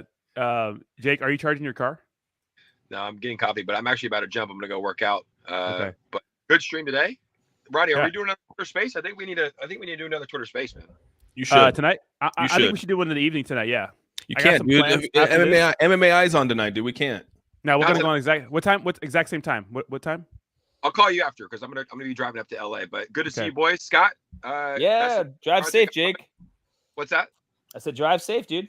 He called Thank you you, a guys. he called Good you a weekend. punk. All right. Later, Jake. Dude, I get my Tesla Monday, dude. I cannot wait. Oh, you got a Tesla too? Yeah, I bought one. Yeah. So Wow. I mean, I was gonna get one in April. People fucking saying that this is not. No, I think you got the Tesla X, didn't you? I got the Model 3. I got the Model 3, but the performance one. Is that a real one? I'm gonna fuck you up, Austin. Okay, I'm gonna go to Washington right now. Okay, I'm fucking. I had a question though. Oh, nice. So one thing with the WAGMIs. And you're now you're obviously, congrats on being a dev, by the way. I haven't said that to you personally. You know, Well, Both he you answered guys your are devs. phone. Huh? Whoa. Chill. I am not a dev. I am not a dev of MMI. But my question is being in the NFT world, like how is it that like Mana? Let's take Mana for instance. You could go into OpenSea and buy their NFTs or their land with MMA or with Mana tokens. How come like with WAGMI or any of these other NFT projects, how come they're not able to write the contract to be able to be purchased with WAGMI or with, like how Mana does theirs? And again, you're more into the NFT side. So like maybe you can explain on like why that doesn't happen or how that couldn't happen. But just my thoughts, like how come that isn't something that could happen? No, that's a great point to bring up. So our thing at WAGMI has always been mass adoption and trying to bring in as much new blood as possible. So, we talk about this all the time. $205 billion market, our industry is gaming, and 53% of that is mobile. So our thought process since day one is how can we bring in as much new blood as possible or new gamers into crypto? And, we started building WAGMI Defense to be a mobile downloadable app from the iPhone store or Google Play Store way before Apple even said that they would allow it. I don't know if we've chatted since then, but so we talked to the guy who's the head of the app department for Apple, this guy Spiro. So we haven't talked since then. Okay. So, we've been going back and forth with him just to make sure that everything that we're doing will get pushed through with the App Store on Apple so that we can, be downloadable pretty much right away. And one of the main concerns was how can you have NFTs in a game in the App Store? How is that going to function? How is that going to work? And that was the big issue. What we're seeing right now with why some of these, like how Coinbase wallet and stuff like that, because there's NFTs inside there. Is that inside app? Is that a purchasable? Like where do they make their money from Apple? So I get all that. I understand that. So for us, the whole thing is we want to have a gamer experience where most gamers won't even know they're playing a crypto game. So when our app gets downloaded, you're going to log in with your Google account or your Apple account or your Discord or your email, right? As soon as you log in, a custodial wallet's created for you. It's in the background. You won't even know it's there until, we show you how to get to it. And then as soon as you log in, within the first 3 to 5 minutes, you're already playing the tutorial just to make sure you like the game. So you play the tutorial, you start playing some battles. There'll be like an animated guy like showing you like, hey, this is your account and this is how you make a team. And this is, just like you would see any other game. And then after they finish the tutorial, you'll get picked with an option. Like, do you want to continue to play for free on a limited version of the game? Or do you want to buy a starter pack for $11.99? And there's an alien and a human starter pack. And as soon as you purchase that starter pack, it unlocks the full version of the game. And we'll explain like, hey, if you unlock the full version of the game, not only can you level up your characters, but as you level them up and they become worth more, you can actually resell them on the GameStop marketplace. Mm-hmm. Again, not mentioning NFTs, not mentioning crypto, just using the terminology with taking out the crypto lingo because that scares people away, right? It does, yeah. That really does. And Rod, and you'll be able to do all these purchases with fiat. So another reason why, we're not having our NFTs purchasable with the token in the game in the App Store is because I don't think Apple is going to allow that right now anyways, but using fiat, everybody already has their credit card hooked up to their phone. You just double click the button on the side. So Yeah. now imagine the kind of volume. You got Gods Unchained doing like $6 million in volume a week, and you have to have an Ethereum and a MetaMask and connect to Immutable X to buy their NFTs. Imagine the kind of volume we can have if we do our marketing right, where new players literally are just purchasing by double clicking their phone. The sky is the limit at that point. And then educating gamers after they already like the game, I think is going to just break down those barriers of NFTs are bad, crypto is bad. And also think about this too. Part of my job here is to get YouTubers and streamers to play our game and talk about it. A YouTuber that's really big in gaming, with hundreds of thousands of followers, even like 10,000, 20,000 followers, doesn't matter. Their biggest worry is saying the word crypto or NFT in their chat, just like destroying them. Like, get your scam, because people don't know. They're uneducated. So they're literally going to be able to play WAGMI. And then when their community says, how do I play? The shill is just go download it from the App Store. And then people just go download and play. So we're considering WAGMI being more of like the bridge between Web 2 and Web 3 games, where it's like our goal is to always have a fun game and then kind of bring some crypto elements into it to get you used to it. So like maybe our second game, which is going to be more of a MOBA style game, will have a little more crypto terminology in it, maybe like land sales or something like that, and just slowly get these people indoctrinated into crypto and crypto gaming and understanding that, you don't have to sell your NFTs. You don't have to deal with a secondary market. You can just play the game and enjoy it like any other game. But, once you start seeing other people buying an NFT for $8, grinding like 10, 15 hours and getting it to level 10 and selling it for 100, you're like, oh, I want to do that. Like right now, all the games I play on my phone, I'm essentially grinding for free. Of course, I'm getting entertainment value, but yeah. There's no like end goal. Yeah, it's like, once I'm done with the game, what do I do? I move on to the next game, which granted, I got entertained. That's the give and take. You buy a fun game and it entertains you when you're bored, right? Yeah. Now it's like I can be entertained and maybe make some of my money back or make more money. Or if I'm a streamer, I can literally, if I'm a streamer, I can go buy NFTs for $8, characters. I can level them up. I don't even have to get them to a max level. I can just level them up to level 5 and then be like, hey, watch my entire stream because I'm giving away 5 level 5 characters at the end. Now I've increased visibility. People are tuning in because they want to win, right? So when gamers start to realize it goes far beyond the monetary value that a crypto game can bring to them, because we talk a lot about like, hey, how much money you can make by buying and selling NFTs. When we start transitioning that into, hey, as a creator, the retention you can have because people are excited to either buy your NFTs or win your NFTs in a giveaway in a game that you're all playing together. That's when I think the gaming industry is really going to take off with crypto games.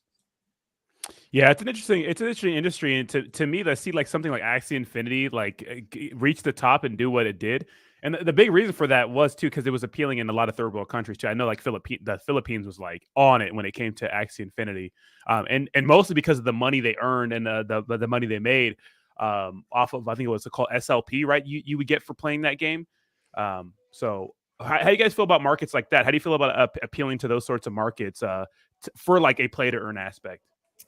I mean, we will obviously want to have guilds, come in and play our game and play to earn. So we will be more of a play and earn. So you'll be able to earn our token as you play the game. Like it'll pop up here and there in war chests, but it won't be to the point to where you're making a living doing that and you can just recycle and dump on the chart and get all this money. But getting back to what I just said. So for example, Clash Royale, right? If you're playing Clash Royale and you want to get your characters to their max level of 14, I think it costs like $115 if you were to buy like the in-game gems and level up your characters that way, right? Yeah. So, okay. So our game is very similar in terms of how much it would cost. I think to max out one of our characters, you'd spend like $110 or something like that. So very similar to Clash Royale. Yeah. So what I'm saying is like the pay to level up your characters design, it's already in gaming. People are already doing it, right? So now if a guild, because what they do is they grind, right? They grind. So if guild members are buying, our in-game NFTs, like I said, like a level 1 character is $8 and they're spending their time and they're grinding and they get that character to the level 10, if it costs $110 to just buy the in-game gems and level it up, and they're selling it on the market for $90, right? I would buy it off of a guild for $90 because then I saved $20. So it might not be that traditional play to earn of getting lots of tokens and then dumping on the chart, which obviously doesn't work. But you know, if your guild is, you know, flipping NFTs essentially, and if you think about why would somebody want to spend $90 on an NFT when they could just grind it for free? Well, I love playing games. There's a lot of games I don't play anymore, like Destiny, because I don't have time to do the grinding. I make more money doing my job than I do grinding in a game. So yeah, of course I would spend $90 to get like the raid weapon I need to play with my friends, or to get the better armor versus doing like all these tasks and things that take, you know, 10 hours to do. I'll just go buy it because I make more money doing my job in 10 hours than I do grinding a weapon in 10 hours. Just buy the weapon. Yeah. You know what I mean? 100%. Yeah. And so when you really start to think about the economics of why people would want to purchase maxed out gear, or, you know, what if I'm just playing the game and I have my team, right? And a team is 8 characters and they're all level 5. And a new character comes out and I'm like, oh man, that character, I really want him on my team, but shit, I don't have time to, you know, get him to level 5. I'll just go buy a level 5 and then, you know, replace one of the characters on my team with the new one. And then they all kind of, you know, and just continue playing the game. So even just inserting characters that aren't max level into your current, like where you are in the game, like maybe you're level 2 and you want the new character, a level 2 version, just to insert them and start playing. You can do that. So again, when people start to realize it's not just about making money, but it's also just about the ease of playing a game that you enjoy. Yeah. And continuing that fun experience instead of having to like get a new character and then, you know, just go back to grinding before you can start doing the fun stuff you enjoy. Or like the, you know, if you love doing PvP battles, you know, you can't have 7 characters level 10 and then a level 1, because obviously that character isn't going to do enough damage and it's going to get wrecked, right? So if you really enjoy PvP, you just want to PvP, you just go buy a level 10 character. And then once we start coming out with some more of our, like, for example, our in-game wagering, which we haven't talked about that in a while because that's going to be probably Q1 or beginning of Q2 next year. You know, you're going to be able to pay an entry fee of $5, and then you'll pay an entry fee of $5, and it's winner takes all. So when that comes out and you got people now, you know, playing for winner takes all in USDC, it's like, well, of course I'm going to always want my characters maxed out. If I'm really... And it's not even about like, sometimes it's not even about like the size of the pot. It's just the fact that something's on the line too, you know? Yeah, of course. Like that makes it like a little better, you know? It makes it a little more incentive for people to get in there and actually play. And you're gonna want those people that are gonna want to play to pay to win. There's like that in every game, like pay to win. Like you want to get the max character, so you'd pay the $100 or whatever it's gonna cost, you know? Yeah, exactly. And what's great about it is, you know, those people who pay to win, they might get the max character, but you can still get the max character too. If it just might take you longer if you want to do the grinding instead of spending the money. Yeah. But you can still get there. So it's still fair. Yeah. And you guys want to sign up for the Nephi Wars? I do have my own links in the description of this video if you want to check that out. But Scott, any closing statements? Like I said, we're going to be ending very soon right now. But like I said before when I met you guys in Miami, if for some reason like WAGMI doesn't work out, which is going to work out, but if it doesn't, it's not going to be because you guys are not really trying to send this thing. It's not, you know, because you guys are not putting in the effort. So it's good to see you and Ian, not Ian, Ian with an I, really grind through the bear market and keep this thing going, you know, and being active in the community and those sorts of things. Yeah, thanks, So man. You know, I guess if I have any closing statements, it's like, hey guys, you know, take a look at the Genesis NFTs. The floor price has done nothing but consistently raise during this bear market. Okay, those were $400 NFTs. Now they're worth 1.2 ETH, which is what, like $1,500, $1,200, something like that. This comics, okay, in the gaming world, comics are cool as hell. Tells the story. And it's something that you're going to be able to actually get a physical copy of too. I'm telling you, this is going to mint out in probably the first couple hours. It's going to be gone. How many are mintable right now? It's about 6K, right?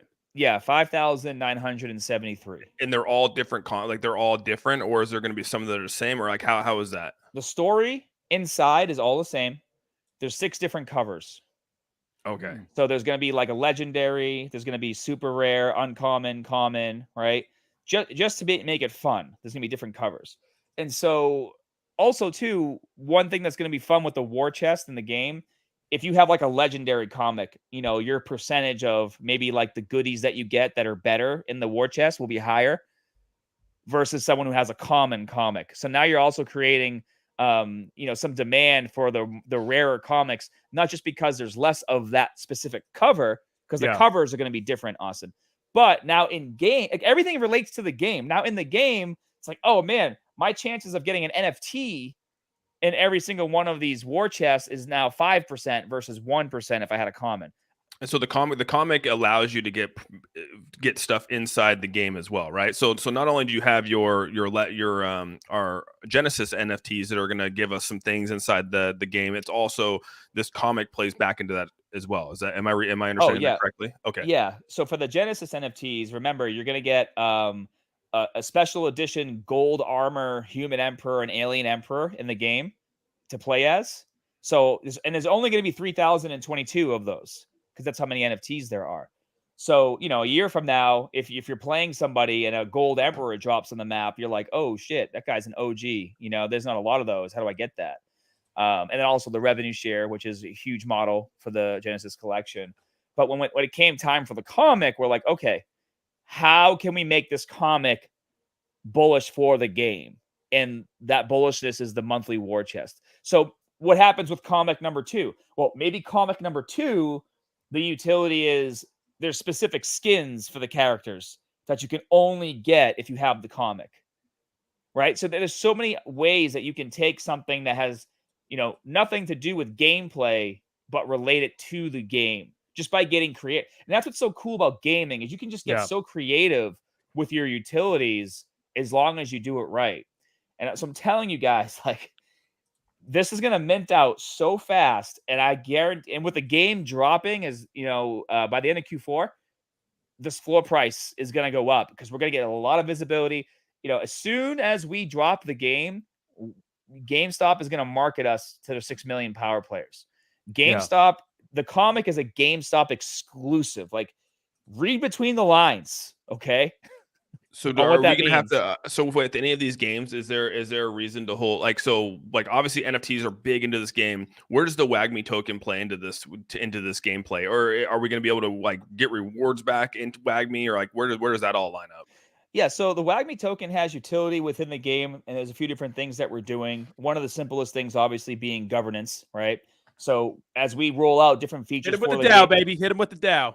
As we roll out different features, you'll be able to vote depending on how much WAGMI token you have.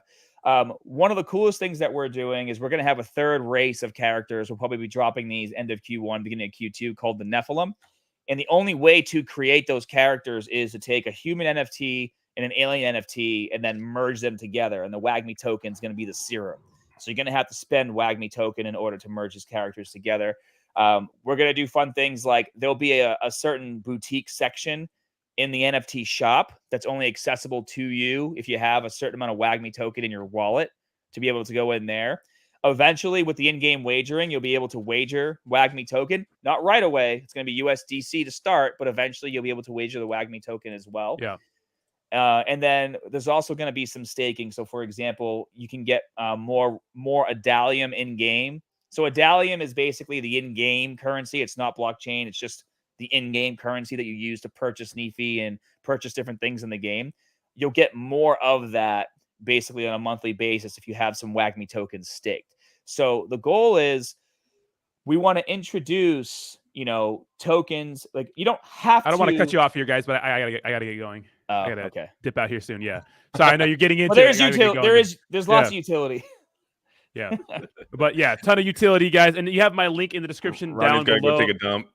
Right, I know, right? No, I have plans after this, right? The dude wipes yesterday, remember that? Dude, I was taking a dump on during the Lilly Finance thing, and Austin called me out, which is embarrassing, by the way. Sometimes you just gotta take a dump, dude. Like, right when the decaf coffee hits. Right. So WAGMI Wednesdays are still a thing, correct? We haven't stopped for like the last Exactly. I don't even know, like 48 weeks. Yeah. So if you guys want to stay up to date on all the alpha with WAGMI, hang out in WAGMI Wednesday, 5 p.m. Pacific Standard Time, correct? Yeah, 5 p.m. Pacific Standard, 8 p.m. Eastern every Wednesday. So if you guys want to stay up to date and all that good stuff on WAGMI, check it out. We give little updates on my channel, usually on Coffee and Crypto for a second. But still big investor, so I haven't even touched a cent of my bag. It's still kind of hanging out in my MetaMask wallet, and I'm ready for the next bull run, baby. It's going to go to the moon. Yeah, baby. Yeah. Well, hey, thanks for having me on here. Absolutely, talking about man. WAGMI as always. And dude, better It's see good those seeing you, dude. comics. Hey, Good yeah, seeing you. good. I'm glad you're alive and well. You do look a little pale. Maybe get some sun. Why I do I'm live in worried about Washington. I'm worried about your health, Austin. Just trying to stay a little fit, trying to stay a little, yeah. You actually look like you lost some weight. I think I have. When you start jumping into a project, you get a little stressed. So that's plays factor. I know you've been doing some wonderful work over there too, brother. I'm proud of you. No, and I'm proud of you too, man. I appreciate it. We'll get back together, dude, on this. And that's my fault, dude. I suck at connecting with people sometimes. So that's my bad. Well, just make sure, you have 11 Genesis. Make sure you get connected. I do. Oh, I'm fully shit. vested, man. It's got a text from Tesla. All right, motherfuckers. All right, guys. They Love trying you to guys. charge your battery. No, they don't have my car. Charge It's your a long car. story. I know. They don't have a car for you again? No, so long story. I guess they. I'll talk to you off stream, but Yeah, they have it, but I have to call the insurance company. All right, motherfuckers. All right, guys. Have a good day. Appreciate y'all. Hey, y'all have a good Saturday. Thanks so much for watching me, guys, this morning. Nice stream. We had like 250 people in here, something crazy like that. Y'all have a good one. You, Chris. Screw you, Chris. I know. God. All right, guys. I got a boogie.